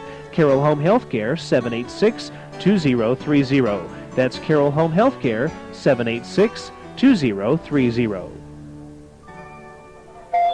And we are back at City Pond Complex. Lots of changes for Tennessee as Jeff Pierce, Louisiana shortstop, stands in. 2 for 2 with a couple of singles and a couple of runs scored. Swings at the first pitch, grounds it to the third baseman, who looks the runner back to second and throws to first for out number 1. And Jamie, how about our defensive changes for Tennessee? Okay, Cody Frost was the pitcher, and he moves into center field. Johnny Garrett, who was in center field, moves over to left field. And Casey Bailey, who was playing left field, comes into play shortstop as Jeffrey Brown, the shortstop, is now on the mound. Got all that, Kevin? We've got it all. How about that? How about that? We've got all the changes, and with one down and a runner at second base, here is Terry Lawrence. There's a called strike, 0-1 to Lawrence, who is 1 for 2 with a double and a strikeout. Cody Frost went 2 innings, and we'll give you the line on him in just a minute as Matt Garrett gives the sign. The stretch and the pitch. Almost by Garrett and back to the screen as it was low and outside, a ball and a strike. Frost struck out 5, walked 4, and gave up. There's a ground ball to the second baseman, who makes the play, goes over to first. Nice diving play by the second baseman. And that'll be out number 2, and moving over to third on the play as Brendan Shane continues. Sorry about that, Jamie. That's quite all right. Pardon me. As I said, he walked 1, 2, 3, 4, 5. He also had another strikeout on the pass ball that got by the catcher, and gave up 1, 2, 3, 4 hits. He's also given up 3 runs, and a runner on third his responsibility. And the batter is Chris Broadus, Louisiana third baseman. In his 2 at-bats has struck out and walked, and the first pitch is a ball.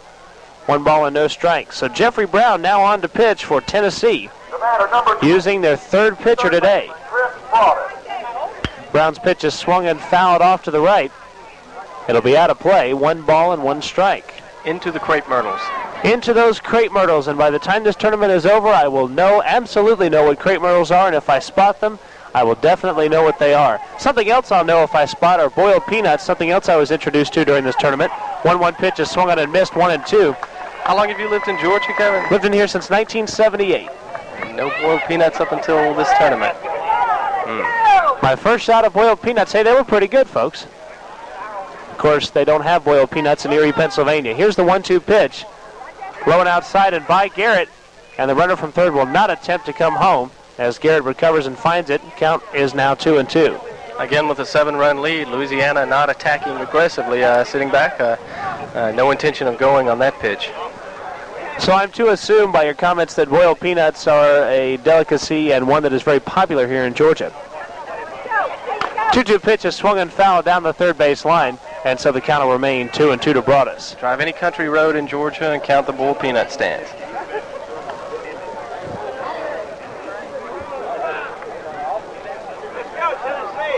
Two balls, 2 strikes, 2 outs. Louisiana batting in the bottom of the third. They put 4 across in the first and 2 in the second, as the pitch is outside for a ball, 3-2. They put 1 across already here in the third. It'll take a base hit to do any more damage as the 3-2 pitch is swung on, drilled. There is that base hit, and a run scores. Ball goes into the gap, and making the wide turn at first is Broadus, who trips around first base. He might have had second otherwise, but it's a single, and a run scores, and it's now 8-0 Louisiana.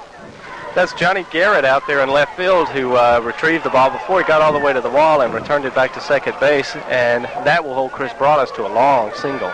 Jamie, didn't you say I could begin the puns if it was an 8-run lead? Yeah, okay. Well, that's okay now because Cody Frost is no longer in the game as a pitcher, so there are no more puns to be made.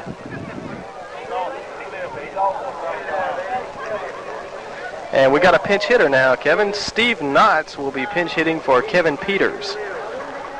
And we've also got a defensive change on the Tennessee side, and we will check the defensive change for you in a moment. We see Cody Frost heading back to the Tennessee dugout. Changes for Tennessee now playing left field.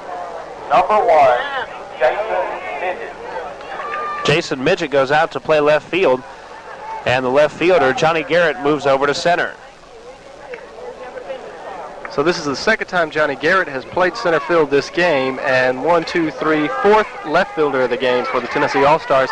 We're only in the third inning. Lots of changes in that outfield. Stretched by Brown, and the pitch swung on and popped behind us. Down the third base line, it will land down the first base line of field number 2. No balls and a strike to Steve Knotts. Knotts pinch hitting for Peters, who was 0 for 2 with a pair of strikeouts and was shaken up on a play in left field last inning. And Knotts may just go in and play left field for the rest of this game.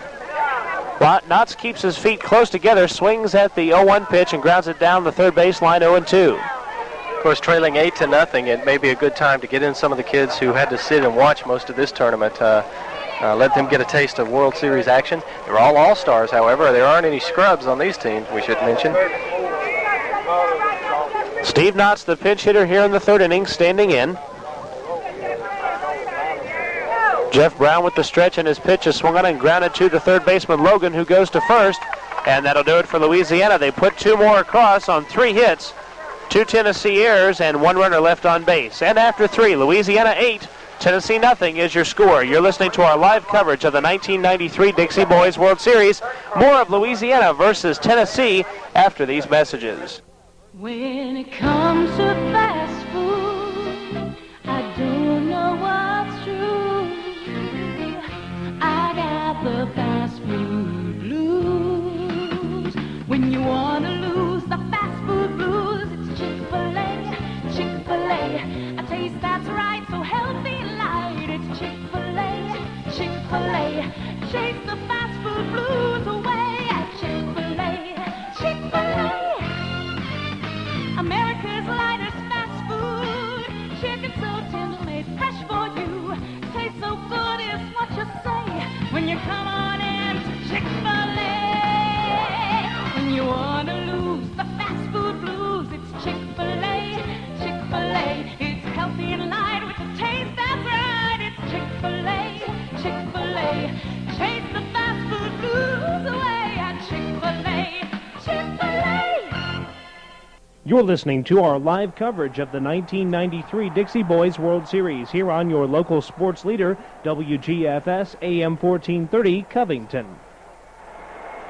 We head to the top half of the 4th inning, and Tennessee up trailing by 8. They will send to the plate spots 4, 5, and 6 in their order. Johnny Garrett, Todd Harrell, and Josh Higgins. And Johnny Garrett has got to be a confused young man. He began the game in left field, moved over to center field when Tennessee changed pitchers in the first inning, moved back to left field when Tennessee changed pitchers in the third inning, and then right before pinch hitter Steve Knotts came to the plate, he went back to play center field again. You ought to know the left side of City Pond outfield number 1 pretty well. Garrett will lead it off, and there's a new pitcher for Louisiana. Zach Goodman is the pitcher. And apparently that 4-inning rule is still in effect. Apparently if a pitcher goes 4 innings in this game, he cannot pitch in the nightcap. Zach Goodman now on the mound.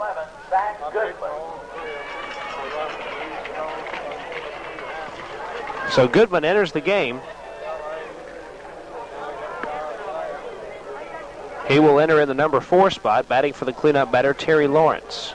And Kevin, Terry Lawrence pitched 3 complete, struck out 3, and gave up just 1 hit. No, 2 hits, pardon me. He also gave up 1 walk and, of course, a shutout working. That's why you've got to say that that 4-inning rule must be in effect, because certainly Lawrence was pitching well. No reason to pull him from the game. And it looks like Louisiana has a new catcher. Defensive change that you cannot miss. Apparently that catcher might be just warming up his pitcher. No, he's got the shin guards and the chest protector on now, so he's out there. An additional defensive change. So the new catcher is Mark Tyler. Number 22, Mark Tyler had been warming up pitcher Terry Lawrence earlier in the game, and he would come out just in the helmet and the face mask. So Mark Tyler now catching for the Louisiana All-Stars, warming up his pitcher, and his throw down to second base on a hop, and they are ready to go here in the 4th inning. Tyler strikes an imposing presence behind the plate. If anybody rounds third base and starts thinking about charging home, they'll certainly think twice when they see this kid behind the plate. Mark Tyler is a big guy, but talking to the Louisiana coaches, they believe this guy is very mobile behind the plate for a guy his size. Here's Zach Goodman into the wind. His first pitch to Garrett is low, 1 ball and no strikes. So Louisiana must have their own pitcher-catcher setup, as the pitcher and catcher both leaving the game at the same time. Tyler might be Goodman's personal catcher. Tyler gives the sign. Goodman peering in, now goes into the wind, and his pitch outside, 2-0. This gives us a chance to mention that we had been mispronouncing the name of the town the Louisiana All-Stars hail from. It's Bossier, and that's somewhere outside of Shreveport, Louisiana. Bossier, Louisiana is where the Louisiana All-Stars are from. As we mentioned, the pronunciations there are just a little bit different as the 2-0 pitch is popped up and back behind the press box. 2-1 the count. Of course, the Tennessee All-Stars come to us from Goodlettsville, Tennessee. Louisiana fans hang a sign for each game on their dugout that says Louisiana's best, the Bossier Boys. And when I first saw that, I thought that it said the Bossier Boys. There's a called strike, 2-2. I thought they meant that perhaps... They're bossier than your boys. Huh? Exactly. But it's the Bossier Boys, and the Bossier Boys are up by 8. So they are bossing Tennessee around in this game. 2-2 the count to Johnny Garrett. Garrett, a right-handed batter. Standing in, Tyler gives the sign. Here's the wind, and here comes the 2-2 pitch. Swung on, foul tipped. Tyler couldn't hold on to it. Count remains 2-2. Kevin, if Louisiana hangs on to win this one and then goes on and beats South Carolina in the championship game, would they be the bossiest boys? I could see that. That sounds good. We will call them the bossiest boys if they win the tournament. Zach Goodman in his first inning of work goes into the wind. His 2-2 pitch is inside. Full count now, 3-2. Goodman has a very interesting delivery to the plate. Hides the ball well. Also throws that front arm and that front leg out at that right-handed batter. And for a righty, it's tough to stay in there.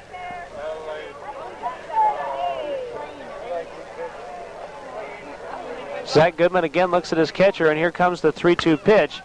Swung on, weak swing over to the shortstop, Jeff Pierce, who has it on to first. Out number 1. And with 1 down, here's the first baseman, Todd Harrell, who is 0 for 1 with a flyout. And once again, the Tennessee All-Stars unable to get their leadoff hitter on base. They only had the leadoff hitter reach once, and that was back in the 3rd inning when Cody Frost reached on an infield single. Jamie, I want to know what you thought about Cody Frost leaving the game in the middle of an inning out in center field. Well, I think that's what I'll tell you after this pitch. Zach Goodman goes into the wind, and his first pitch is swung and popped up on the infield. Pierce calling everybody off near second base makes the catch for the second out. I think that was more or less a concession on the Tennessee coaching staff's part. Let some of these kids who, as I said, have been sitting on the bench and watching these games get a chance to get in there and taste some World Series action. And more than just an inning or two. I mean, the new Tennessee center fielder, the new Tennessee left fielder, Jason Midget, now gets a chance to play almost half a ball game. Josh Higgins now up to bat. Left-handed batter walked in the second inning against Terry Lawrence. Now facing Goodman for the first time. Swings and fouls one off to the left, and it will fall just outside the fence and out of play. No balls and 1 strike, the count to Higgins. Tennessee no runs on 2 hits. Louisiana has pushed 8 across on 8 hits. Tennessee has also committed 3 errors.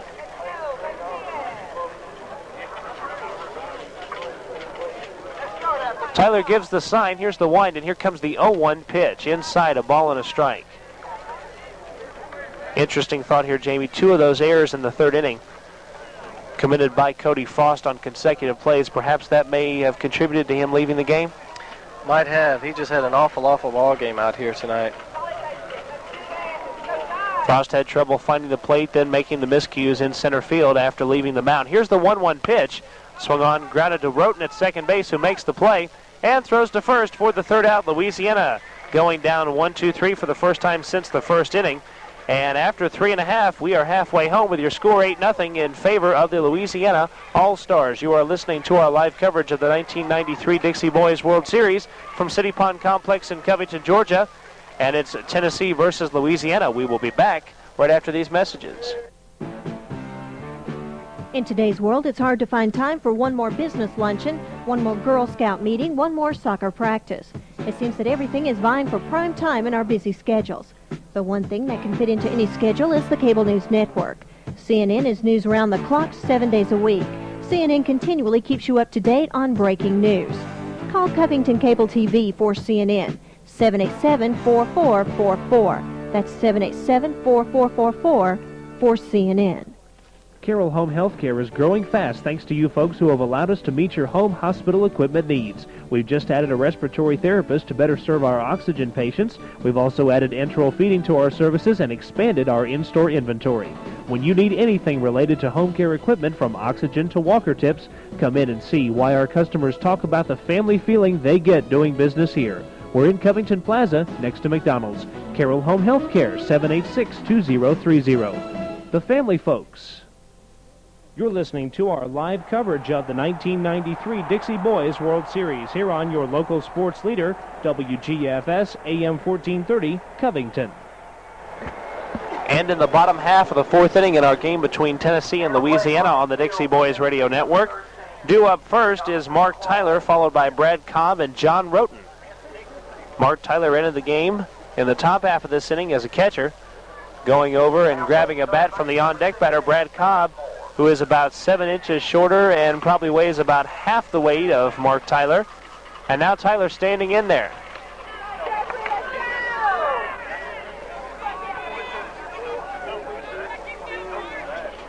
Tyler set to go, swings at the first pitch and misses.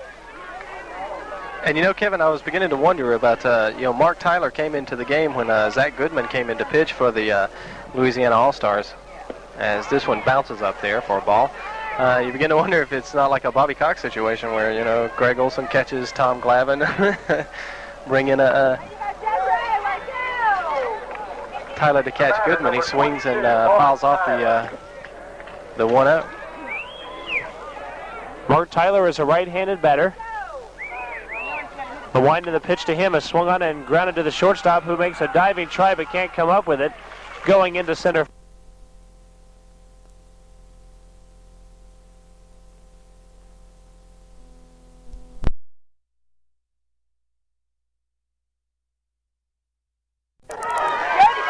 That's Jason Sanford now batting for the Louisiana All-Stars. Pinch hitting for Brad Cobb, who played center field. Cobb reached on an error and reached on a strikeout and a passed ball back in the 2nd inning. Now running at first base. So Cobb was hitless. 21, Jeremy Farrah. Jeremy Farrah has re-entered the game, pinch running for Mark Tyler at first base. There's a swing and a line drive into right field. Right fielder coming on, makes the catch. Right at the hip area as he was running. That was Josh Higgins with a very nice catch for out number 1.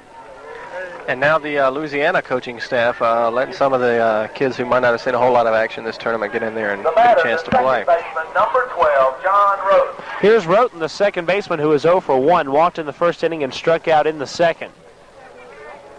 Farrer is at first base. He was lifted in the fourth inning for Mark Tyler and re-enters now as a pinch runner. Stretched by Brown, and his pitch is drilled into right field for a base hit. Right fielder falls down but still holds on to the ball. Moving over to third is Farrer on the base hit from Roten. First and third with only one out. And before Craig Dowden hits, let's pause for station identification. You're with the Dixie Boys Radio Network. You're listening to our live coverage of the 1993 Dixie Boys World Series here on your local sports leader, WGFS AM 1430 Covington. And we are back. Craig Dowden is the batter, who is 2 for 3. Dowden doubled in the first inning and singled in the third. Has a situation of runners at first and third with one down. Johnny Garrett flashes the sign to his pitcher, Jeff Brown. Throw goes to first base, runner back safely.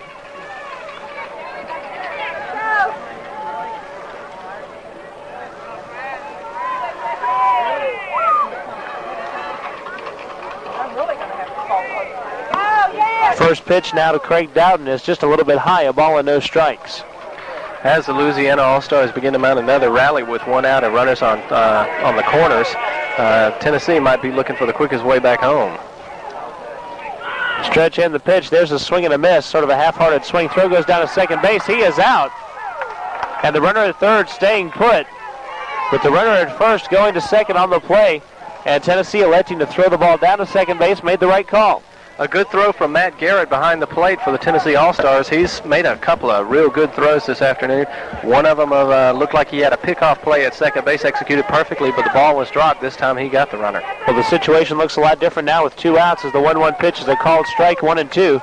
Instead of runners at the corners and 1 down, just a runner at third and 2 outs, and now Dowden has to have at least a single to bring a run home.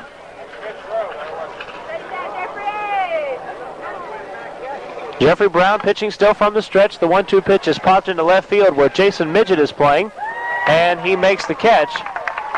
No small order for Jason Midget as the third out for Tennessee. And Louisiana going down, no runs in the inning on 2 hits, no errors. There was a runner caught stealing, and 1 runner was left on base. And we head to the 5th, 8-0 Louisiana. You're listening to our live coverage of the 1993 Dixie Boys World Series on the Dixie Boys Radio Network. From City Pond Complex in Covington, Georgia, it's the semifinal game between Louisiana and Tennessee. More play-by-play action for you after this. Oh, it was terrible. Last night I dreamed that I didn't have HBO. I turned on the television, and all the movies had commercials every 15 minutes. The series were old and had been in syndication since 1976. It was horrible. I tried every channel, but it was hopeless. I couldn't find HBO. But then I woke up. I ran to my TV, and there it was, HBO, with uncut and uninterrupted movies like A League of Their Own, Mo Money, Whispers in the Dark, and Strapped, an HBO original movie, plus top comedy series like Dream On and The Larry Sanders Show starring Gary Shandling, not to mention World Championship Boxing and Russell Simmons' Def Comedy Jam. Believe me, having HBO is a dream come true, but trying to live without it is a nightmare. So wake up and, get HBO. Call Covington Cable TV 787-4444. 787-4444. You're listening to our live coverage of the 1993 Dixie Boys World Series here on your local sports leader, WGFS AM 1430 Covington. Zach Goodman set down the Tennessee hitters 1, 2, 3 in the 4th. He will try to do the same in the 5th as Casey Bailey, Jason Midget, and Brody Logan will step up in the 5th inning. Goodman pitching a great 4th. On for his second full inning of work. He has a new catcher, Jeremy Farrer, who was in for the first couple innings. Left the game for 1 inning, maybe to rest himself more than anything else, and he's back for the 5th. The wind by Goodman. And his first pitch is swung on and grounded down that third baseline. Foul ball. 0-1 to Bailey, who popped out to the center fielder his last time.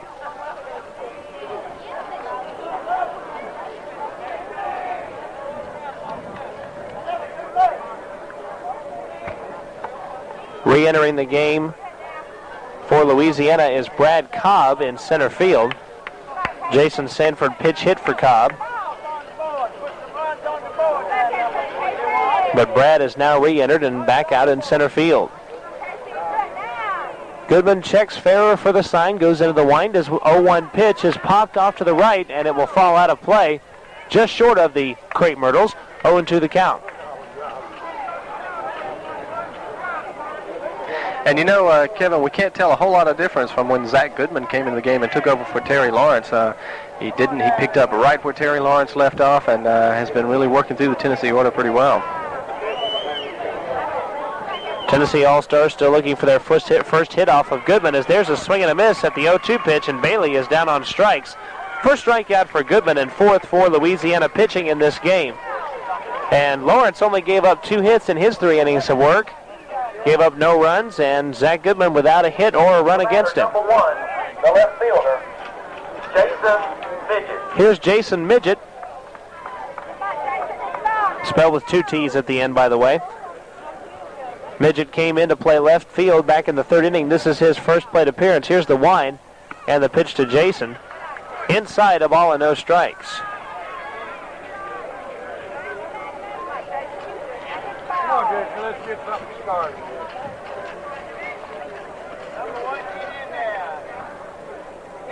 Jason Midget has not been in this tournament very much, so this may be an example of a person who didn't get to play very much, at least getting some innings in here during the World Series.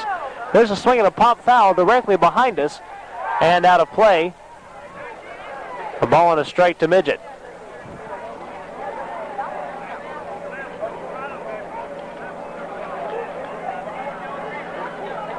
Midget checks his third base coach for the sign, and he's standing back in. Ace is wild on the scoreboard. A ball and a strike. 1 down in the top of the 5th inning. Tennessee has got to have base runners at this point. That's all they've got to concentrate on. Here's the pitch. Inside, 2-1.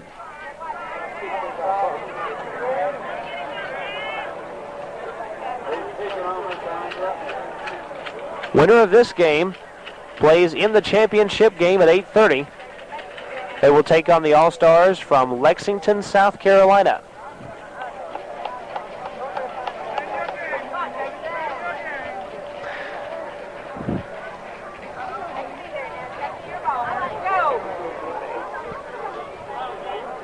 Farrer gives the sign to his pitcher. Goodman goes into the wind in his 2-1 pitch. Outside, 3-1.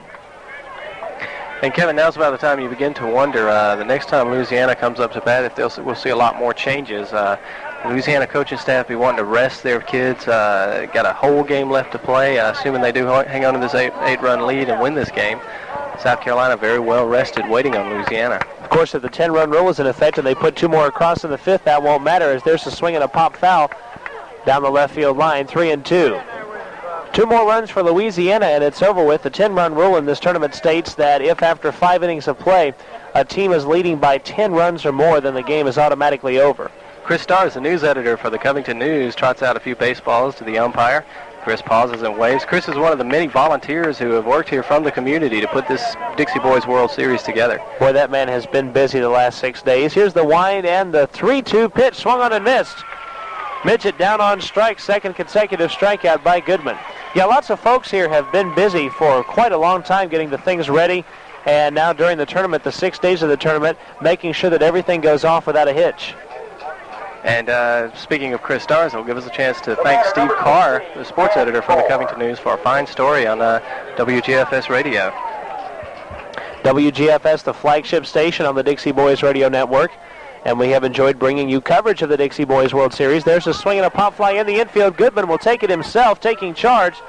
Makes the catch, almost collides with Broadus, his third baseman. But Tennessee goes down 1-2-3. And Louisiana pitching has set down 8 Tennessee batters in a row. No runs, no hits, no errors, no one left on base. Bottom of the 5th inning coming up. Louisiana up by 8. You're listening to our live coverage of the 1993 Dixie Boys World Series. It's Louisiana versus Tennessee here from City Pond Complex, field number 1 in Covington, Georgia. And we will be back with more live play-by-play action right after this. It's time for the hot summer clearance sale at Lane Body Shop and Marine on new and previously owned pontoons. Used pontoons starting at $3,500 and closeout prices on new pontoons. javelin bass boats with Evinrude motors, flat-bottom aluminum boats, and pedal boats. Plus, clearance prices on all Evinrude outboard motors in stock. Hurry and buy before the 94s arrive and save. Lane Body Shop and Marine is your local boat headquarters, located at 12247 Flat Shoals Road in Covington. Phone number 786-7405 or 787-2060. It's Dollar Days at Ace. The Ace Best Buys for August are 1 quart of Ace paint thinner, 16-ounce Murphy oil soap, Borden's Instant Crazy Glue, Ace 9-foot extension cords, a Never-Ready flashlight, a 10-quart wastebasket by Tucker, plus much more, all for just $1. Don't miss the Dollar Days going on through August 29th and only at Mayfield Ace Hardware on the Square and in Newton Plaza, Covington. That's Mayfield Ace Hardware. You're listening to our live coverage of the 1993 Dixie Boys World Series here on your local sports leader, WGFS AM 1430, Covington. And we move to the bottom half of the fifth inning. Louisiana sends up 2, 3, and 4 spots in their batting order, beginning with Brandon Shane, then Jeff Pierce, and Zach Goodman. Brandon Shane has had a perfect night, 1 for 1 with 2 walks and 3 runs scored. Takes the first pitch for a ball, 1 ball and no strikes to Shane. And another defensive change for the Tennessee All-Stars as Neil Burns replaces Chris McWhorter at second base. And we'll give you the complete Tennessee defensive alignment after this pitch. And the 1-0 pitch is low and inside, 2-0. Jason Mitchell is your left fielder. Johnny Garrett in center field. Josh Higgins in right field. Brody Logan remains at third base. Casey Bailey is the second shortstop of the game for Tennessee, as this pitch is a called strike. It's now 2-1. Neil Burns, of course, at second base. Todd Harrell at first base. Matt Garrett stays behind the plate, and Jeffrey Brown is into his third inning of work. He winds, and his 2-1 pitch is high, 3 balls and a strike. Lots of defensive changes for Tennessee throughout this game as they've had to change pitchers a couple of different times. They started with Casey Bailey. Bailey did not retire a batter. Cody Frost pitched 2 innings, and now, as you mentioned, Jeffrey Brown in his third full inning as the 3-1 pitch is high, ball 4. For the third time today, Brandon Shane reaches via the base on balls.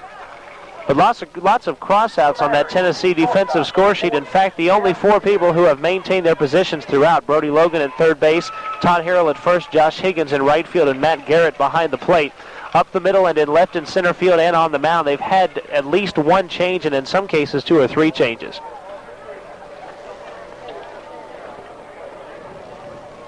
The batter will be Jeff Pierce, who is 2 for 3. Louisiana shortstop singled in the first, singled in the second, scored both times, and grounded out in the third. Standing in now in the bottom of the fifth inning, Louisiana with an 8-run lead. There's a swing and a drill down the left field line. That'll be a base hit. That was a bullet, and puts runners at first and second. So hard hit that Shane had to stop at second base. And Kevin, we might add here that now that Louisiana has runners on first and second with nobody out here in the fifth inning, we tried to check and see if the 10-run rule is in effect here in this game. It has been in effect throughout the tournament, but this is the semifinal game. We don't know if the rules change or not or what, but if we do find out any information, we'll pass it on to you. Of course, we may find out for ourselves here in a few minutes. And time is called, and the Tennessee head coach goes out to visit the mound. And judging by the reaction of his pitcher, that may be the end of the day for Jeff Brown. Conference continues on the mound. Walking off the field is the catcher, Matt Garrett. Garrett going back to the dugout to take his catcher's equipment off. And we will see what happens. Tennessee infielders hold a conference just to our left, their right of the pitcher's mound, over on the third base side. 4 of them out there having a conference. And Matt Garrett, who was catching, goes back to the dugout. And we'll see, he may come on to pitch here. As the Tennessee head coach went out to visit, he was pointing at his catcher. Again, waiting to see what Tennessee is going to do as Matt Garrett is in the dugout. Your runners on base, Brandon Shane on second, Jeff Pierce on first base, and nobody out. The championship game will be played at 8:30 tonight. That will be the winner of this game against the South Carolina All-Stars. And those two teams will play for the championship of the Dixie Boys World Series. Would Mr. Steve Day of the Atlanta Coca-Cola Company please come to the press box? Mr. Steve Day.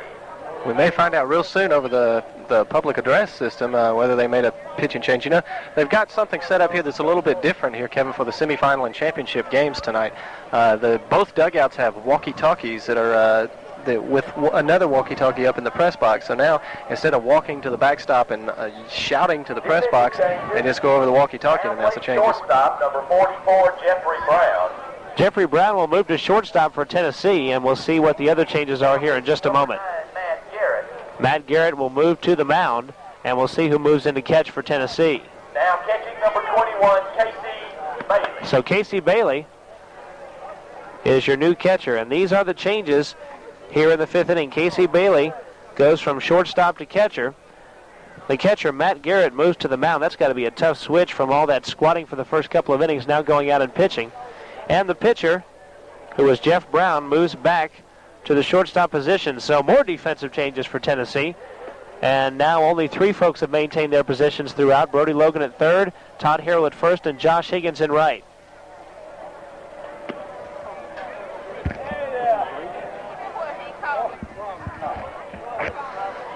Kevin, the line on Jeffrey Brown, he pitched 2 complete innings, gave up 4 hits, walked a batter, didn't strike out anybody, and didn't give up a run. 8-0 is your score in favor of Louisiana.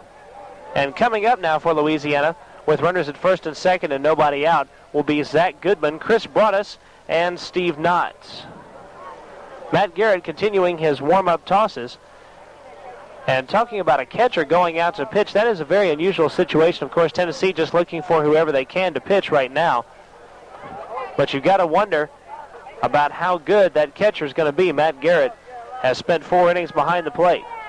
Trailing 8-0 in the fifth inning with a long drive back to Tennessee. You begin to wonder if this isn't the time that the Tennessee manager turns around, looks at the dugout, and goes, "Anybody want to pitch?" Well, the catcher is in there. Casey Bailey, who was playing shortstop, is now the catcher, and he looks at his third base dugout for the sign. He has it. The stretch from Matt Garrett, and his first pitch to Goodman, bunted it, but foul. No balls and a strike. That's a good fastball from Matt Garrett. It was a bunt attempt, as you mentioned, by Zach Goodman, and this one went all the way to the backstop. There's some good smoke on that ball. Brandon Shane at second base, Jeff Pierce at first. They take their leads. Garrett with the stretch. And here comes the 0-1 pitch. Again bunting. This time he pulled it back. A ball and a strike.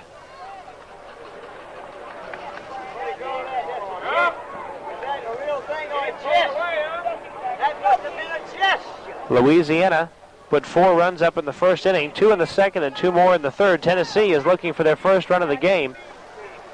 May not get a chance to score that run. Pitch is high to Goodman. 2 balls and 1 strike. Goodman not bunting on that pitch. Looked like he was going to swing away. Zach Goodman, a right-handed batter, came into the 4th inning on the mound. This is his first plate appearance. Takes the 2-1 pitch on the outside corner with the fastball, 2-2. 2 balls, 2 strikes, still no one out in the 5th inning. Louisiana has had at least 1 base runner in every inning of this game. Stretching the 2-2 pitch. Just missed, low and inside, 3-2. But the boys from Bossier, Alabama haven't been able to score a run since the 3rd.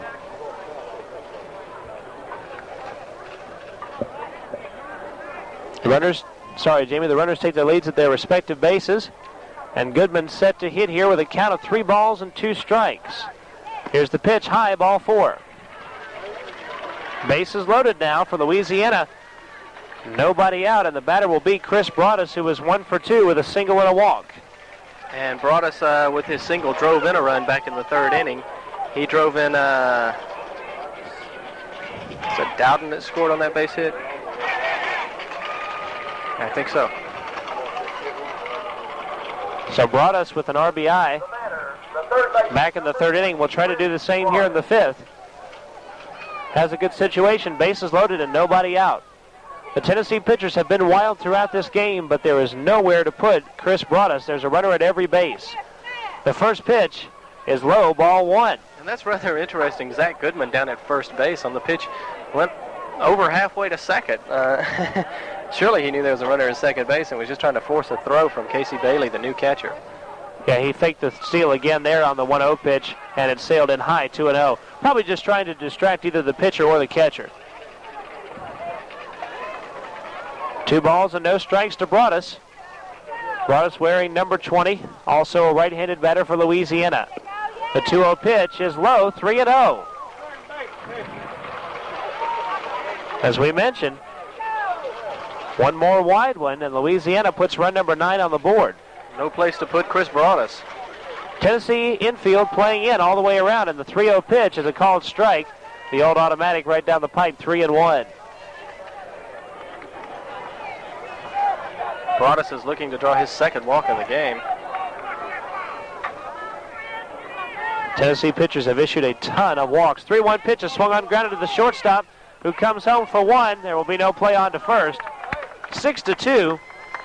Your forced play at home is Jeffrey Brown to Casey Bailey. 4-out number 1, and reaching on the fielder's choice is Broadus. Good play by Jeffrey Brown. No hesitation at all about coming home. He was playing in on the grass with the bases loaded, hoping to get a play at the plate, and the ball went right to him, and that's exactly what he got. And the Tennessee All-Stars will remain playing in instead of playing back for 2, as the first pitch is low, a ball and no strikes to Steve Knotts. Knotts as a pinch hitter in the 3rd inning, grounded out to third baseman Brody Logan.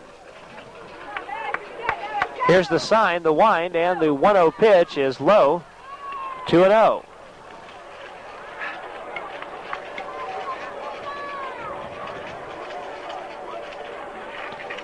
So Matt Garrett had a 3-0 count on Chris Broadus. Now with a 2-0 count, swung and fouled off by Steve Knotts. Count is 2-1.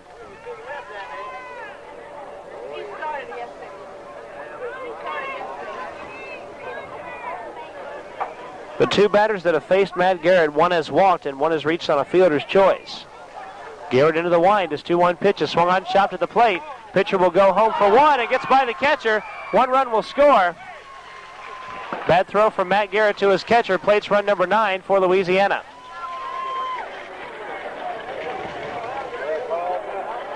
That's an E1 in your scorebook, isn't it, Jamie? Yes, it is.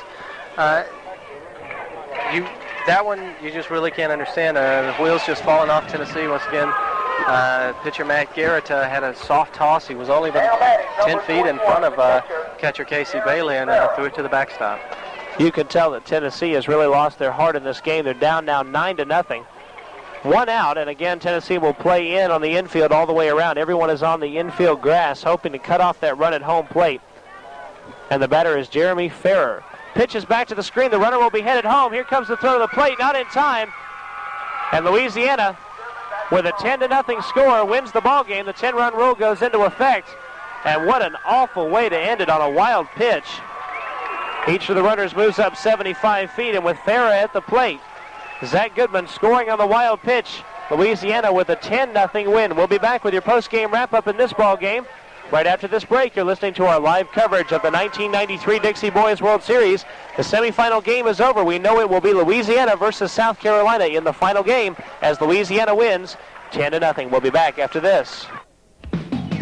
Excuse me, sir. How did you fall in love with Pippin's Barbecue? Oh, it's a tender love story. First, I went a courting with an appetizer. It must have been the hot wings. Yep, then I got engaged to an entree. The tender baby back ribs? Yep, and now I'm a happily married man, although I have been known to flirt with dessert. Our food and our service just can't be beat. You're gonna love what you eat. Pippin's Barbecue, Highway 20 South in Conyers and on Alcovey Road in Covington. County, now you have a choice. That choice is Rockdale Team Sports, located in Salem Gate Shopping Center in Conyers. Rockdale Team Sports provides you with everything you'll need for baseball, softball, basketball, football, and soccer. Take advantage of our fast in-house custom lettering and screen printing. We also offer low prices, friendly service, and a complete uniform service. Rockdale Team Sports would like to congratulate all the participants in this year's Little League World Series, and especially the city of Covington. Oh, it was terrible. Last night I dreamed that I didn't have HBO. I turned on the television. television, and all the movies had commercials every 15 minutes. The series were old and had been in syndication since 1976. It was horrible. I tried every channel, but it was hopeless. I couldn't find HBO. But then I woke up. I ran to my TV, and there it was, HBO, with uncut and uninterrupted movies like A League of Their Own, Mo Money, Whispers in the Dark, and Strapped, an HBO original movie, plus top comedy series like Dream On and The Larry Sanders Show starring Gary Shandling, not to mention World Championship Boxing and Russell Simmons' Def Comedy Jam. Believe me, having HBO is a dream come true, but trying to live without it is a nightmare. So wake up and get HBO. Call Covington Cable TV 787-4444. 787-4444. You're listening to our live coverage of the 1993 Dixie Boys World Series here on your local sports leader, WGFS AM 1430, Covington. And we're back from City Pond Complex in Covington, Georgia. The folks from Tennessee are carrying the Tennessee state flag around the infield, as is the case when each team gets eliminated from the tournament. The players carry their flag around that field, and Tennessee has been eliminated. It was a tough loss, 10-0 to Louisiana. Your final totals in the game: Louisiana 10 runs on 11 hits. They committed no errors, and in only 5 innings, they left 10 on base.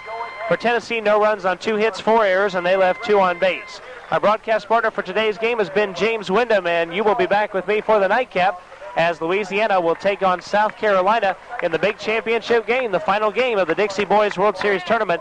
Your thoughts about Louisiana's blowout victory?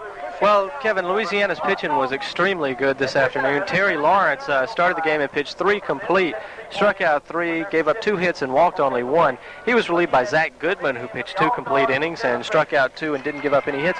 In stark contrast to the Tennessee pitching staff, which had a very difficult time getting the ball over the plate, and they gave up a lot of base runners to Louisiana, and most of those guys came home to haunt them, 10 runs. And the ball game ended in the 5th inning. A little bit disappointing, well, a lot disappointing for Tennessee, which had fought back to get here after some gutsy performances against Texas and some other teams. But once again, Louisiana, just too much for them. And you'd kind of have to say that Tennessee was its own worst enemy this afternoon. And we talked about these kids playing a lot of games, maybe being a little bit tired, a little bit hard to come out there and pitch a good ball game, say if you've been playing since Saturday afternoon. Give Tennessee some credit. There are only 3 teams left, so Tennessee is the 3rd best team in the Dixie Boys World Series tournament, and they're defeated by Louisiana. Your final score is 10-0. Coming up in about half an hour, we will begin as Louisiana will take on South Carolina for the championship. Your pregame will start in roughly 20 minutes from right now, so we're going to send it back to the studios and be back shortly with the pregame show as we crank out our second broadcast of the night and the final broadcast of the Dixie Boys Radio Network. Your final score again, Louisiana 10, Tennessee nothing. So long, everybody.